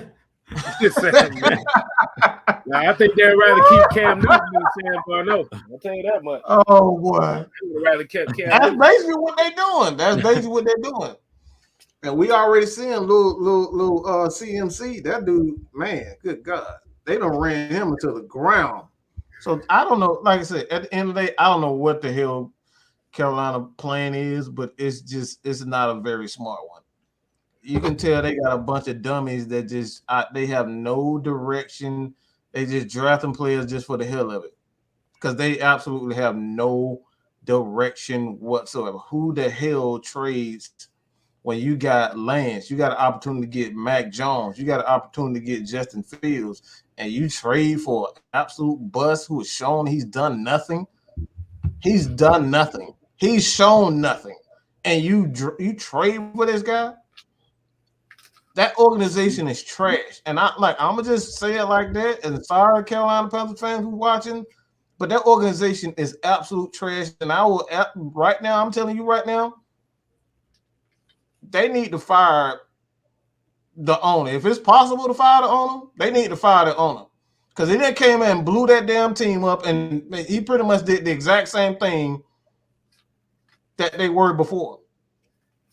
There's no change. There's no changes whatsoever. They're the same stupid team that they were before. Let's just get a bunch of defenders and run the ball, get a quarterback who can check the ball down and run. Oh man. And they didn't even build their damn offensive line. That's the most shocking thing right there. You brought Sam Darnold in and you didn't add anything to the offensive line. That's terrible. Yeah, you need that offensive line. But here we got another 199 super chat. 199. Popcorn Movie Game said, is Jalen Hawkins a starter with 2 picks? Yep, I said that about 3-4 weeks ago. I said that about 3-4 weeks ago that man is the starting safety.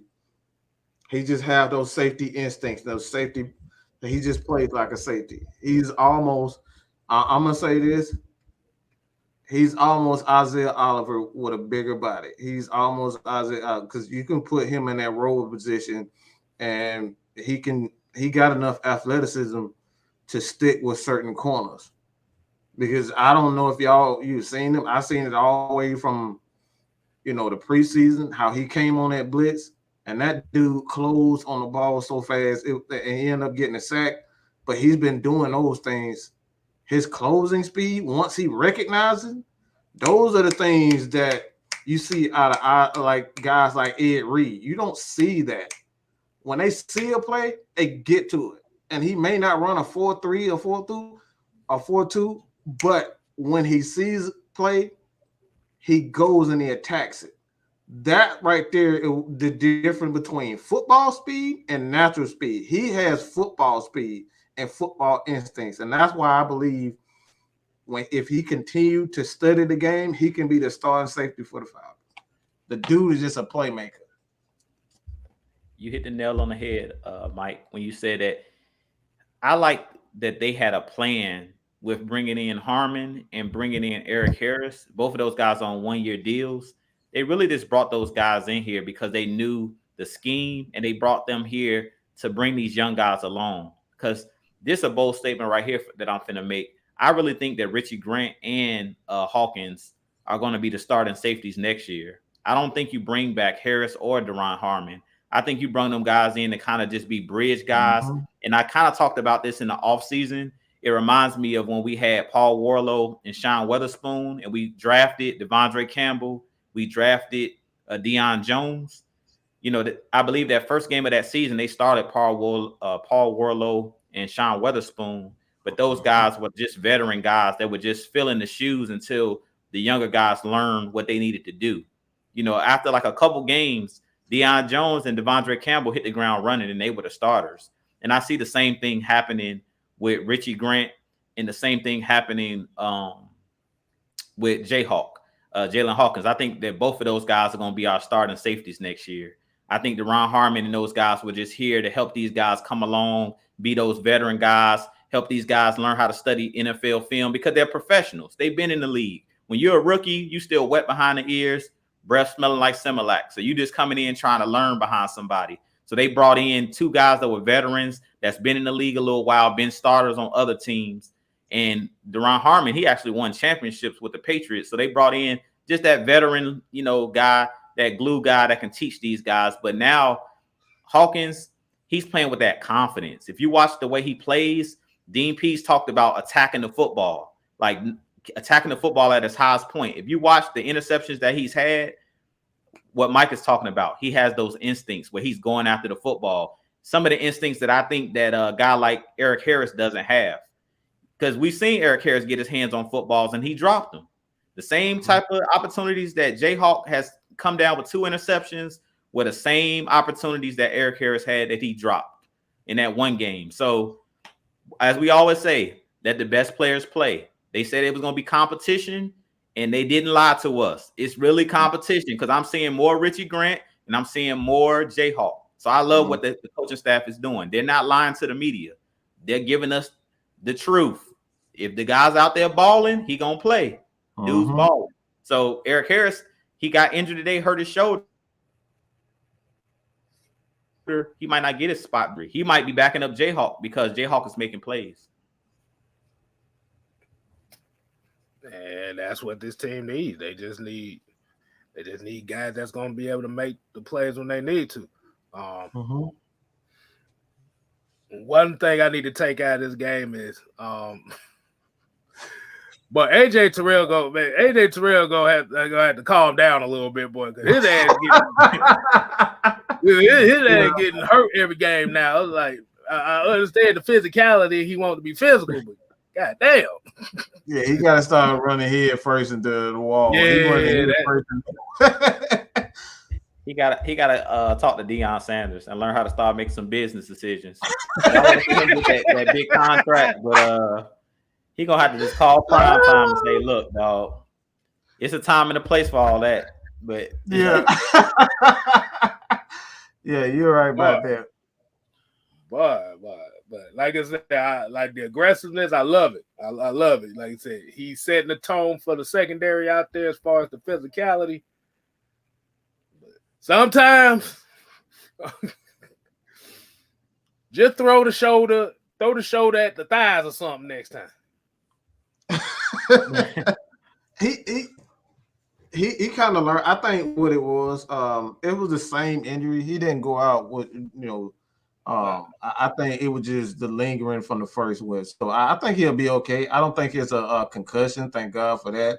But right. I think they said it was neck stiffness and whatnot. It's like you do some, you do your natural, massage and all that ice. It's like he'll be fine. I think AJ Terrell will be fine. But like you said, he's gonna start have to make some business decisions. It's okay to be it's okay to be an aggressive corner, but we need you to be our shutdown corner, and let that be Jay Hawkins. Let that be the safety. You just make the necessary plays. You ain't got to try to light people up like you goddamn Dante Robinson.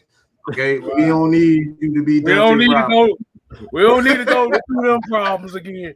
No, we don't need that. I called him the headless horseman for a reason.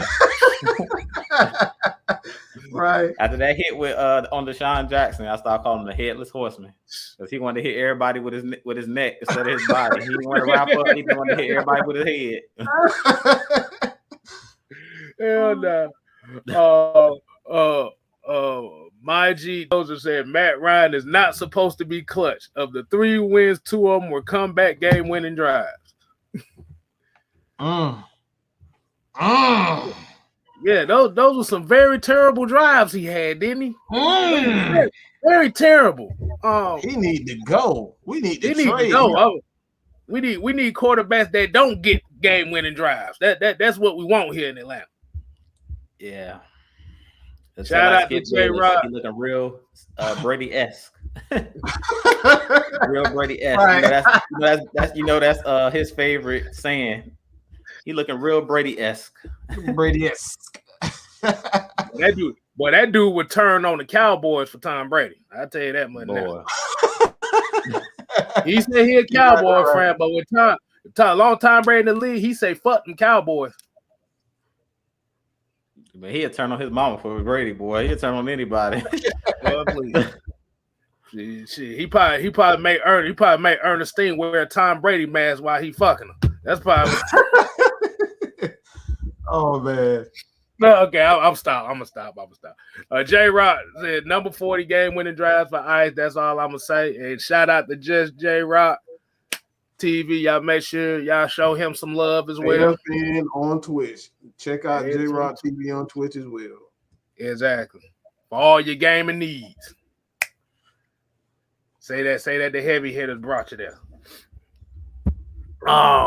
Yeah, man.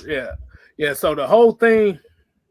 Hold on. We got another $1.99 super chat from Popcorn Movie Game. Said, funny how Matt plays great with O-line protection. That's the thing. That's any quarterback. You're a quarterback, goddamn line. Shit, that's what you're supposed to do.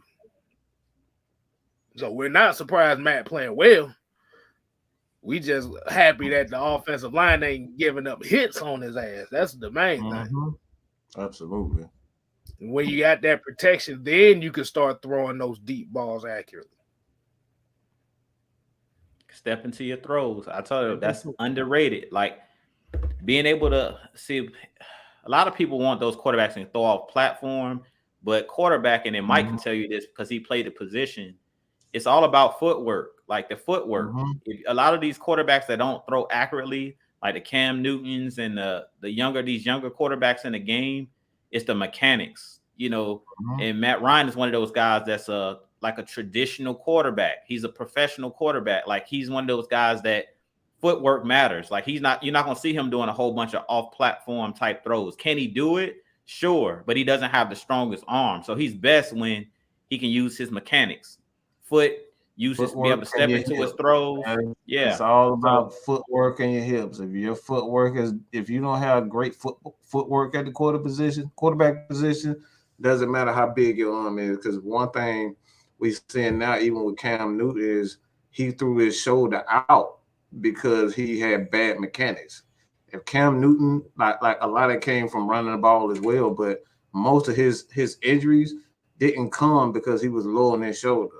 His arm wore down because he had bad mechanics to begin with. A lot of people with big time arms. This is why Aaron Rodgers continued to throw the ball as hard as he can throw, because he has great footwork. He still had that big time arm, and his arm, of course, he's had injuries. But when you have great footwork, this is why Andy Reid wanted to put Patrick Mahomes in the pocket. He didn't want him to become a runner. He didn't want him to get outside the pocket, because one of the hardest thing to do as a quarterback is to run out of the pocket and throw the ball accurately. That's why they try to, at least if you see scheme, I'm gonna give you some scheme. Y'all know I'm the scheme guy here.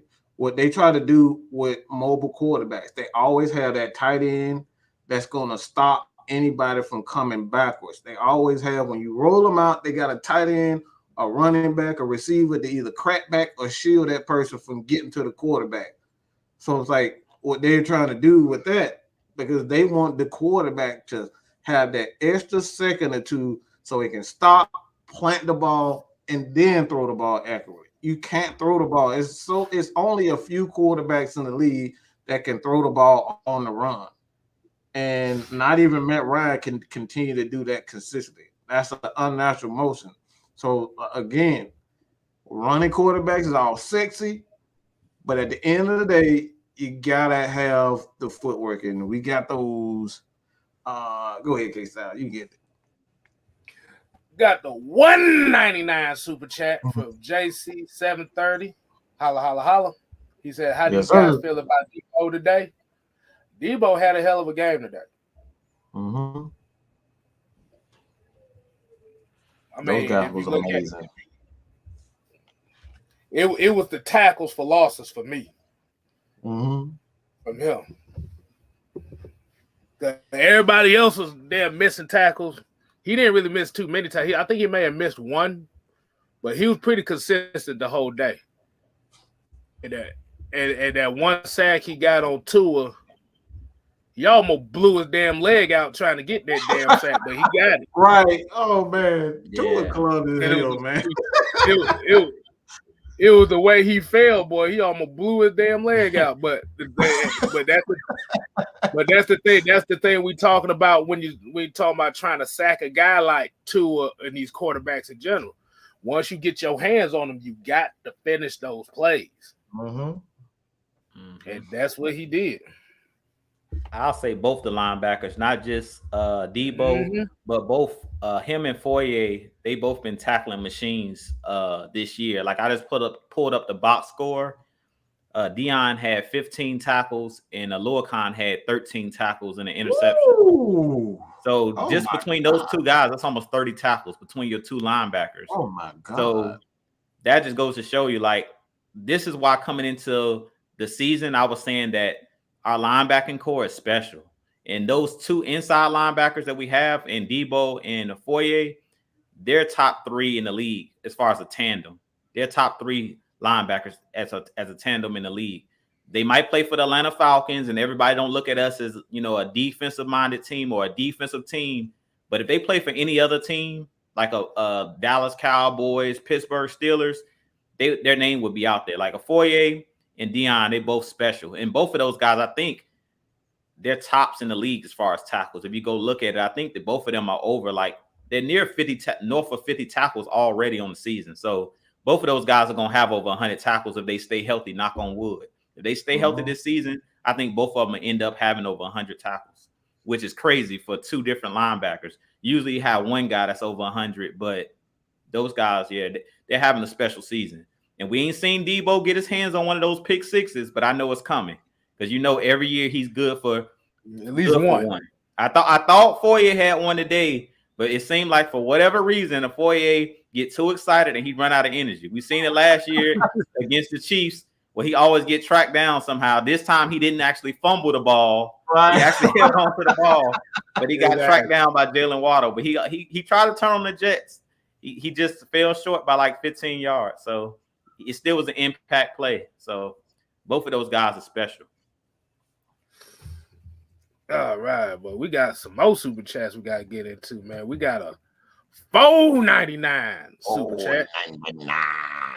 Wendell Pierce said, Ogundeji look like he's going to be great. What's your thought on trading Dante Fowler before the deadline? He's way overpaid. Whoa. Yeah, go ahead, dude. I knew you were going to say. I knew you were going to get this. Hey, hold on now. Hold on. I was just rewatching y'all show yesterday on Friday Night Madness. Y'all talking about Dante Fowler. Mm-hmm. I'm like, hold on now. Let's hold our horses. Don't get rid of Dante. Y'all know Dante. That's my dog right there.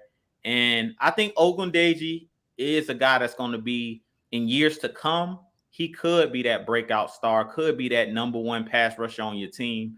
But as I mentioned with the safeties, you need that elder statesman, as K-Styles always say. You need that veteran leadership in the locker room. You need that guy who's been there and done that. And that's Dante Fowler on this team. To me, Dante Fowler is one of those guys. In this game today, he would have excelled. And that's why I hate that he was injured. Because today's game, I think he could have really had a couple sacks or at least a sack in this game because we played with a lead. How many times have I been saying we can play with the lead? That's when you can pin your ears back. Because really, this game should have got out of hand. But the reason it didn't is, if you guys noticed, we didn't get a ton of pressure on Tua today. He was getting that ball out quick, but we didn't. Even when he wasn't getting the ball out quick, the pocket, he had a decent pocket. He was able to deliver the ball. So that run pass option. That's why it's that run pass option, because you got to sit back and wait. You got to wait for it. You can't. You like that's why Jew. That's why Jew and I kept saying earlier. And y'all got to continue to watch on the heavy hitters on Tuesday. Is that run pass option? There's only so much you can do. The only thing, the way you defend the run pass option is that you have to get out to a fast start. If you get off to a slow start, it's going to be a slow, methodical, boring game. And that's ultimately and that's why I say a lot of Tua's stats as a passer is artificial because he's not really progressing as a quarterback. All he's doing is really checking the ball down, and the athletes are really doing all the work. And that's why you got guys like Jalen Waddle who are he was drafted so high because he's a great guy with yak yards. He's not a very good crisp route runner. He's an excellent athlete, but even Gaskins is a great guy.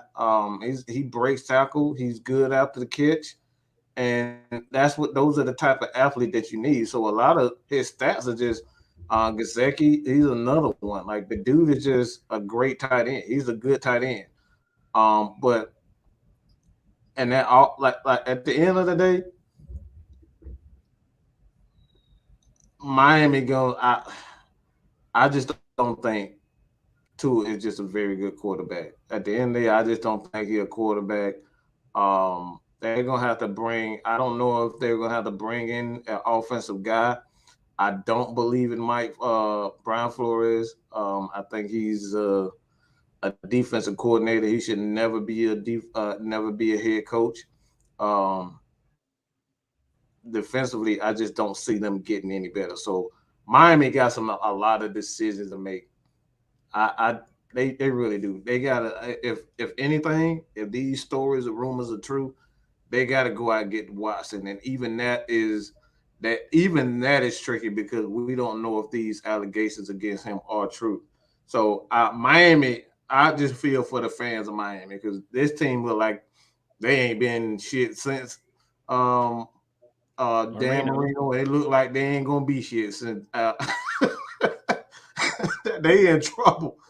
They in trouble. That franchise is in a lot of trouble. I'm just gonna be honest. They look like they hopeless at this point.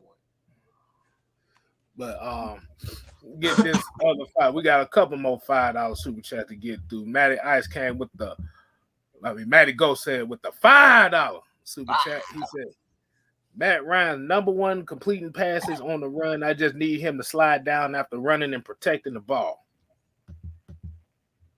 He made a mistake. He human. He was trying to make a play. But like I said, he's so used to having a Julio Jones that will break his route off and understand. And that's the next progression. Like we've seen this team progress from week 1 to week 5 or 6, wherever we are now.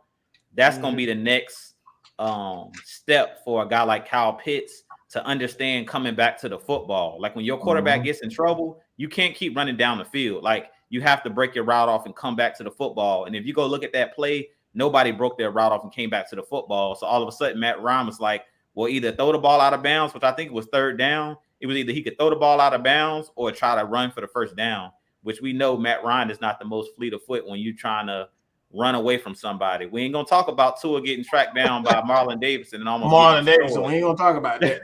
We ain't going to talk about that, but yeah. That man almost tore his ACL on that same play. I don't know what he was. That man stumbling, bumbling, rumbling, fumbling. Yeah, man. So, like I said, I think everybody you're going to have your mistakes. Matt Ryan does have to be better in that spot. I'd rather just see Matt Ryan just chuck that ball out of bounds because every time Matt Ryan takes a big hit or takes any type of hit, I get worried because I just want him to stay upright. Because without Matt Ryan, we in trouble. So I do not want to see our backup quarterbacks. If we want to make the playoffs and have a chance, you better pray to whoever you pray to that Matt Ryan stays healthy. Right. But and then Matty Goss came with another one. He said, I seen Mean celebrating after somebody else makes a play. Tyler had one good play, but nothing else. Exactly. Like I said, Stephen Means is the residential cheerleader right now. I'm just tired of Tyler Davidson. Yeah, man. Yeah, he got, like I said, we got to get bigger in the trenches, period. Because when I kind of want to go back to what Mike was talking about with the RPOs. Another way you kill the RPO is have 2 big guys up front that can just penetrate all day and destroy that.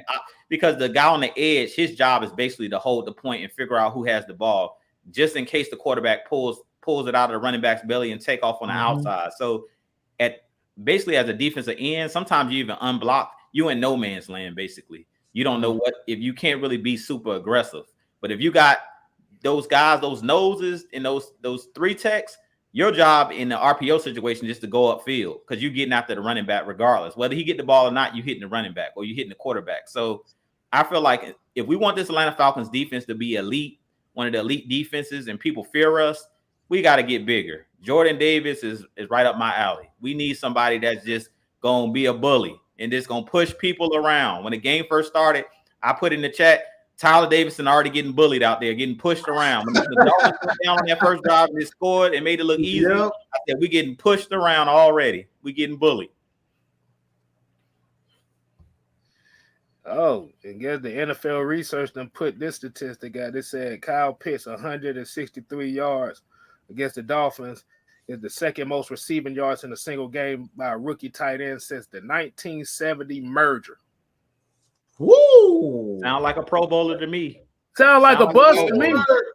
That's a bust right there. I'll tell you that is a pure bona fide NFL bust right there. But I guarantee you ain't none of them rookie quarterbacks making the Pro Bowl. I can guarantee you. He forgot one more on that list. He said Triple G said Dolphins passed on Matt Ryan to draft Jay Long. Then they doubled down and passed on Justin Herbert to draft Tua. Don't forget about the other one, too. They passed up on Drew Brees for Dante Culpepper. You forgot about that one, too. Man, yeah.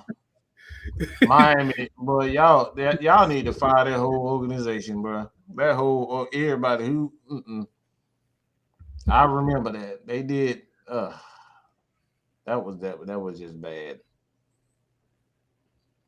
That's crazy. That's crazy. Yeah, this is the one thing we was talking about too outside of the show was the Falcons defense is 12th in rushing, 14 passes, but 31st in points per game, which is where the problem lies. That says special teams right there. Mm-hmm. That's what that is. That's special teams. And that number gonna come down too, K-Styles. That number's gonna come down.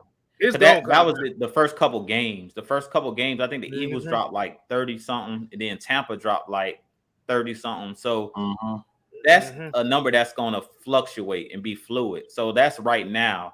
But over the last couple of weeks, the defense has played a lot better. So I'm not focused on that number. I'm focused on that 12th and that 14th, where we talked about in the offseason or in the training camp that we thought this team was going to be middle of the pack.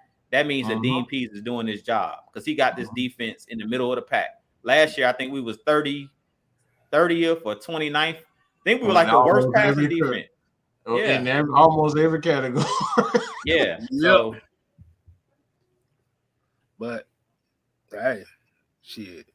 Like I said, as long as they pulling them dubs out, what the hell? They got Daniel Jones out here making one-handed catches. This is what somebody was talking about earlier, talking about Daniel Jones getting his Odell Beckham Jr. on. Motherfucker, got Daniel Jones out here making one-handed catches against the Panthers. The fuck? But yeah, I don't even know what to say about that. Hey, look, just like how many years has it been since we blocked the kid like today?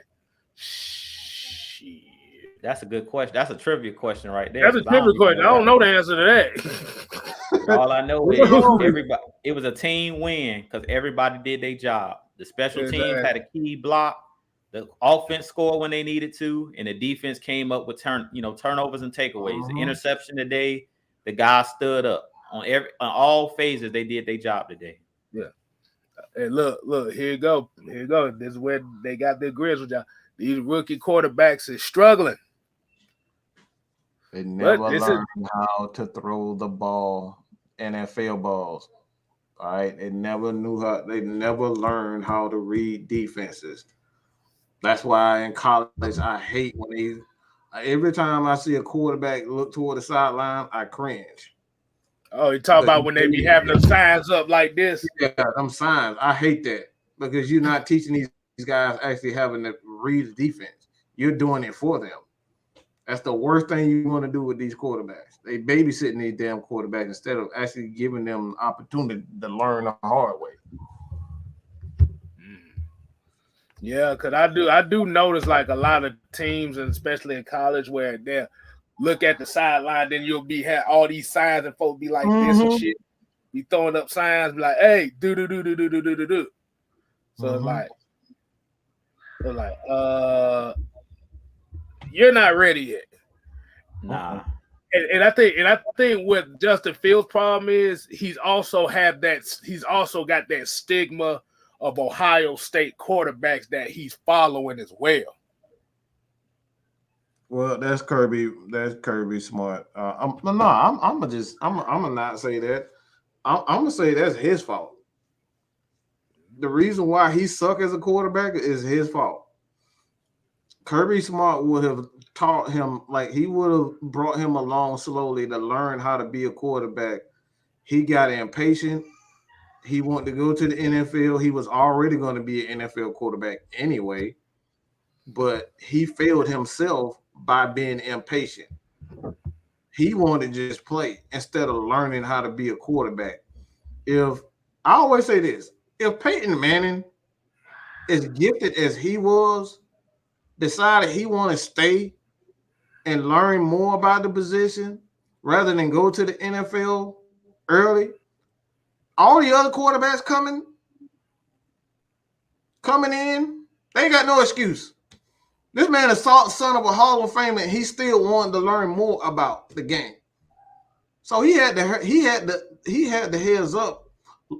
Oh no, he got the heads up on a lot of quarterbacks. A lot of quarterbacks don't have an Archie Manning to go to. So if there's a message in this, a lot of young quarterbacks, even if you have a son, a cousin, or a friend, don't be telling these guys to go to the NFL. Let these guys learn how to be players first. The NFL gonna be there. Learn your position first. Go to Chuck Smith. Go to Kenny Fournette. All these guys out here who teach you the game. He never learned how to be a quarterback. That's how you see Trey Lance struggling. That's why you see in Justin Fields struggling. They never learned how to be a quarterback. Mac Jones looked better than every last one of them. He's still a rookie, but he looked better because he actually learned how to play quarterback. So at the end of the day, Justin Fields was his own worst nightmare, being impatient. His parents, they talked him into going to another school where he should have just sat behind from, learn how to be a quarterback, and then came in and he would have been much more prepared than what he is now. Because he, like right now, I'm fearing for his whole career. I fear for his entire career because you look at what Chicago has done to Mr. Trubisky. Never learned how to be a quarterback. That's another quarterback. Never learned how to be a quarterback. Learn to be a quarterback first. Yeah, I had to say that's Chicago in general. They pretty much ruined every quarterback they didn't had. And like we always say, you just gotta know. It's all about where you're drafted. Like we always talk about Pat Mahomes being drafted by the Kansas City Chiefs, like going into a perfect situation. You know, a lot of these quarterbacks are going to bad situations because if you go into the worst team in the league, like even Trevor Lawrence, we've seen him struggle with the Jaguars. They're like, yeah, he's a good quarterback, but that's what we talk about. It's a team sport. Like none of these quarterbacks are the savior. You know what I'm saying? Even when Matt Ryan came to Atlanta, it's like he had a running game. He had competent coaching with Mike Smith. So they didn't just rely on him and say, look, here's the keys to the car. We need you to throw for 400 yards a game and throw for 3 and 4 touchdowns for us to win games. And that's the reason why we're saying we're bringing in like a Justin Fields. Why bring him in? But if you are going to bring him in, coming to Atlanta probably would have been one of the better situations for him because you're learning from a Hall of Famer in Matt Ryan that's not afraid to teach you the tricks of the trade. You know what I'm saying? So to be honest, sometimes wanting to play now, like a lot of these guys like Trey Lance and I don't want to sit behind somebody. I want to play now. It could be to your detriment. We've seen that with David Carr going to the Texans and being sacked, all of those times and being drafted by, one of the worst organizations in the league. It all comes down to where you're drafted, and it all comes down really to coaching and the organization, like the guys that they place around you. Are they going to give you an offensive line? Are they going to give you what you need to be successful? Because Chicago, we know Chicago doesn't build, they don't build on the offensive line. They've never really had a competent, been competent on the offensive side of the ball. They're pretty much a defensive minded team. And we've seen that since their existence. Like if you go look at all the list of quarterbacks they didn't ruin them. Right. So if you're a quarterback, you don't want to go to Chicago. If I'm a quarterback getting drafted, I'm gonna do like Eli did when he got drafted, I think by the Chargers. He said, "Nah, I ain't coming there. I would trade me." Trade me. But does that also come down to the fact that and I think Mike, I think both Mike and Drew said this a few shows ago where they was talking about, well, this media is really hyping these guys up, and they want to sell these quarterbacks as being the new faces of the league with negating the struggle that is going to come to get to that level. Because I remember it was a show. I don't know if a lot of people watch Speak for Yourself. I mean, most people really don't, because nobody really gives a damn about that show. But there was a clip that I saw on Twitter, and it came from that show. It came from Emmanuel Acho and Marcellus Mark Wiley. Sanchez. Mark Sanchez. They both was talking about like quarterbacks and drafts and stuff like that. And they were saying since the year 2008, they were saying since the year 2000, they said quarterbacks that were drafted between the first overall pick and I think the 11th overall pick had a worse winning percentage, regular season and playoffs, from quarterbacks that were drafted 12th and later. And what they were saying was it's not because of the skill set was better. It was the fact that you went to better situations. Like when we look at Patrick Mahomes went to a team that made the playoffs. Mm-hmm. They traded up to get him. They didn't need him, but they traded up to get him. And he got to sit behind Alex Smith. Right. And got to get 2 licks from Andy Reid. So, and I think that's where a lot of people was kind of getting on this. Well, Falcons need to draft Justin Fields and draft a new quarterback thing, because they look at that situation and saying, well, you see what they're doing. They got this quarterback that's waiting in the wings and stuff like that. But the only problem is when you got with that situation is some of these coaches ain't got that much time to be waiting on the quarterback. Yeah. That's the thing. Coaches ain't got that much time. You could draft you a quarterback for this one coach. Shoot. Look at Josh Rosen. Josh Rosen, the perfect damn example. Yeah. Mm-hmm. They drafted him. That dude didn't have a chance to be a real quarterback. Exactly. They traded him soon as they drafted another. They hired another coach. Mm-hmm. So that's why I said coaches don't. And that's the reason why a lot of teams don't.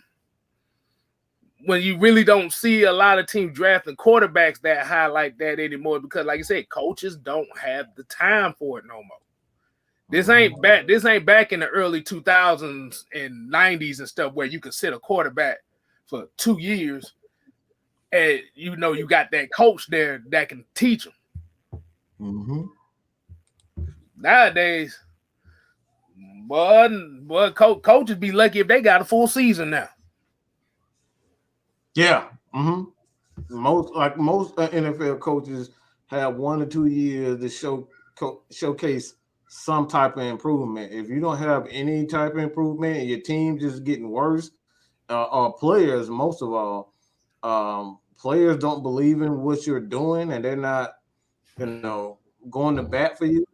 And quite frankly, that's one of the reasons why we kind of kept Dan Quinn, I think at least 2 seasons too long, because we had guys like Julio Jones going to bat for him. So it's like, if you don't have those players going to bat for you and they don't believe in your system, coaches don't even have that. And like a lot of that ruin players' careers because the next coach that comes in, they don't really want those guys. They want their own players. Right. And then this comment right here from Billy Mills says, so you said Jordan Love gonna be scared when A-Rod leaves. That ain't a guarantee neither. That ain't a guarantee either. Well, has he ever been scared? See, his name Jordan Love. I don't trust nobody who named Love playing football. You crazy?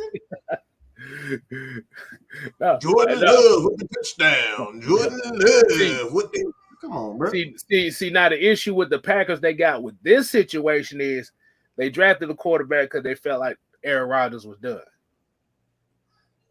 But didn't take into account that Aaron Rodgers has had some of the best seasons of his career since they drafted Jordan Love. Mm-hmm. Jordan Love got one more. He literally got almost one more year left of that damn rookie deal.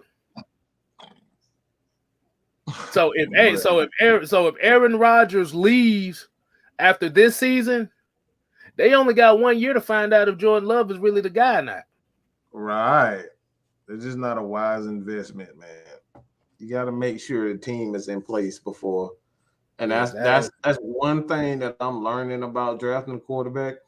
Yeah. If you don't have your foundation set, whether it's on the defensive side of the ball or offensive side of the ball, it like you're wasting your time drafting a quarterback. Don't waste your time drafting a quarterback if you don't have the defensive side of the ball already on point and an offensive line that's on point. Those are the two things that you need. You got to have the defensive line or offensive line already set, because what you want to do is when you draft a quarterback, you want to make sure he have every asset that he has. Like he needs to have everything. He need to have a running game. He need to have offensive line. He need to have at least a couple of receivers that he can count on and grow with. If you don't have that, you got to have a defense that optimistic and get him more opportunities. That's another thing. So it's so much. There's so many things that a quarterback needs when you decide to draft. And that's one thing when you look at Chicago, it was just a dumb decision to trade up for Justin Fields because the offensive line was already terrible. They had no wide receivers. They didn't have any tight ends. They barely had running backs. So it was not a good pick.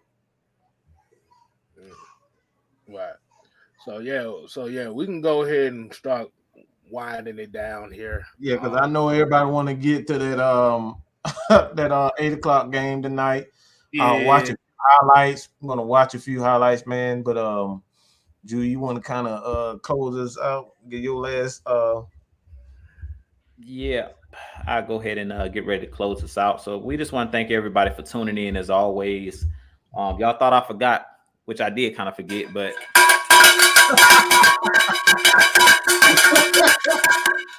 yeah, we got about that damn bell. I forgot about it too. I had to pull the bell out, the victory bell. Yeah, we got us a W today. So look, we finally won 2 games in a row. Yeah, it was between a bye, but we can say we finally on somewhat of a winning streak. Mm-hmm. We just got to win next week against Carolina at home.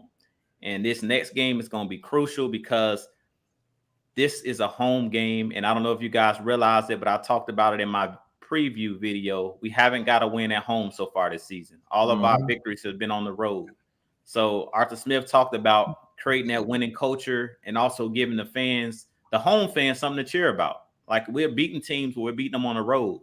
So let's see if we can not only take the show on the road, but bring it back home and they can muster up that same winning culture, because we need to do it at home so the fans will come out and cheer this team on. We've talked about it. We know our fans can be really fickle, but hopefully we can create a home field advantage. When we were back in the Georgia Dome, when Matt Ryan first came, he won a lot of games at that Georgia Dome. So I hope that we can build that same type of atmosphere with our new stadium and get a home victory this coming Sunday against the Panthers. But with that being said, you guys continue to tune in to each one of us.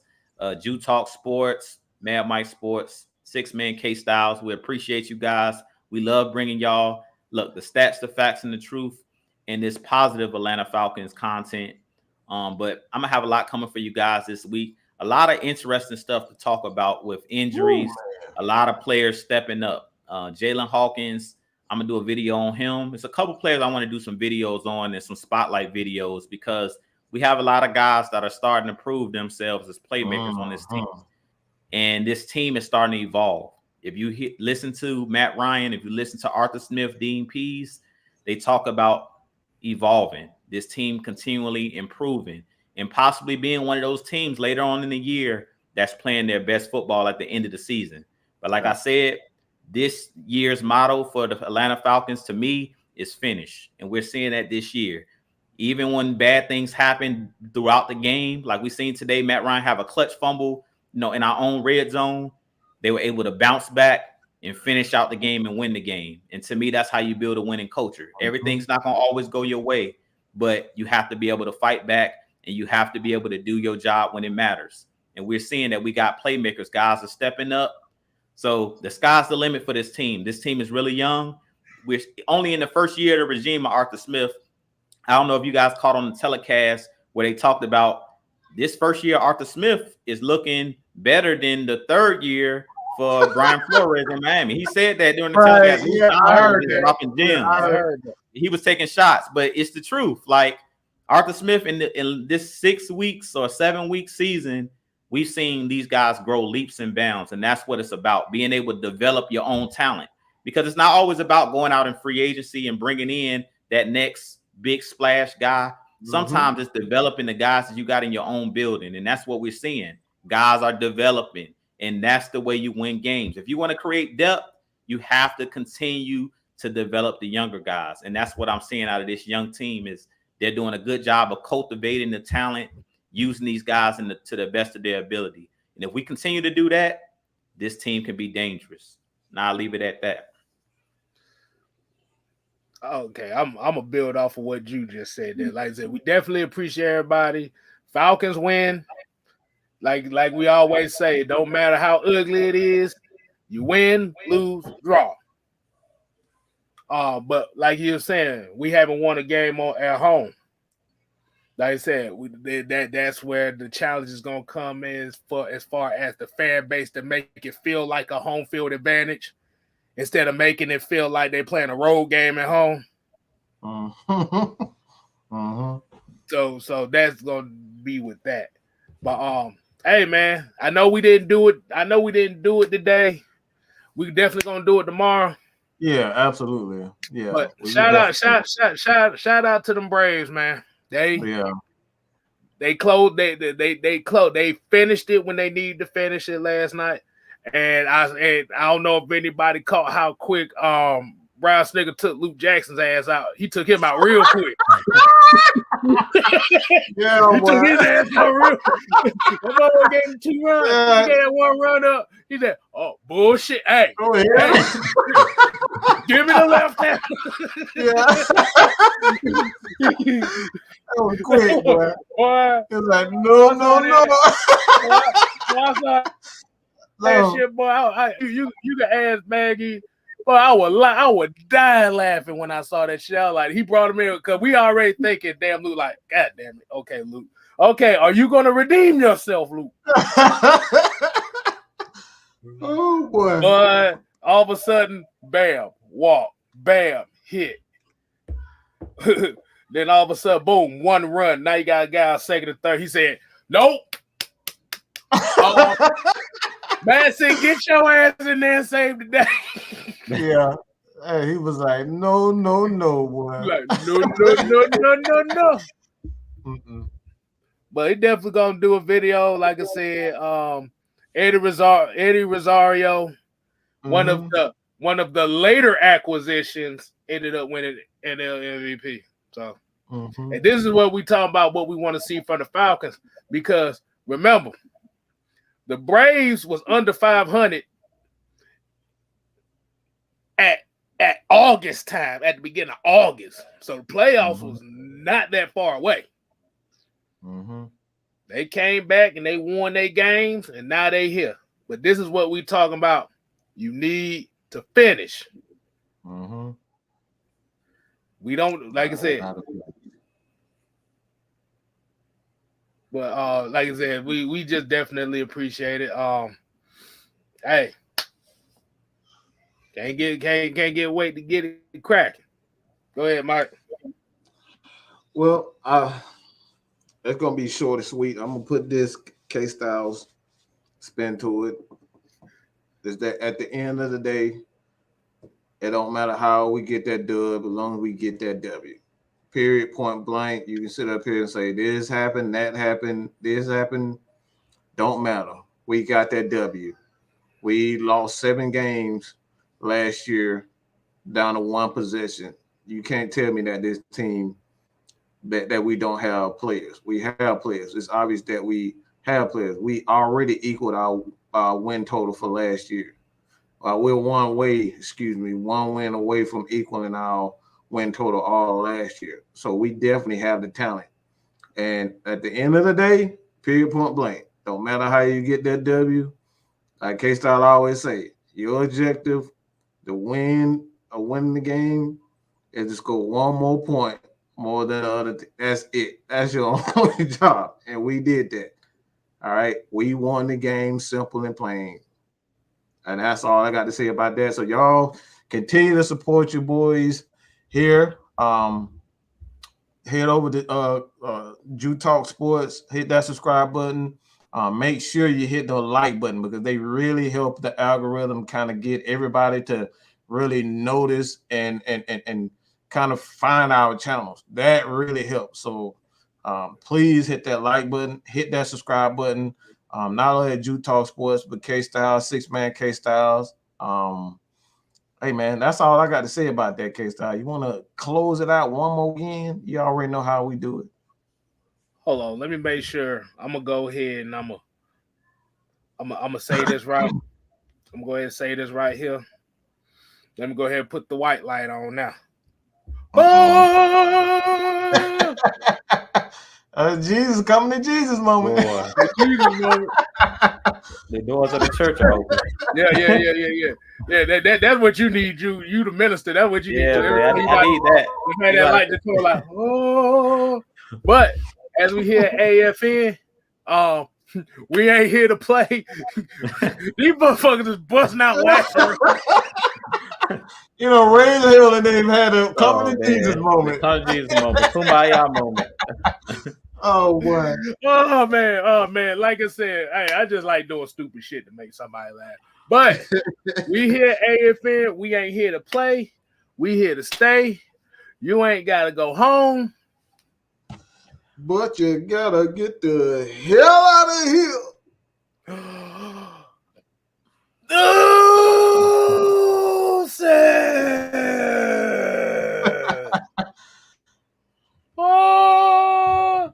And out. Dude, well,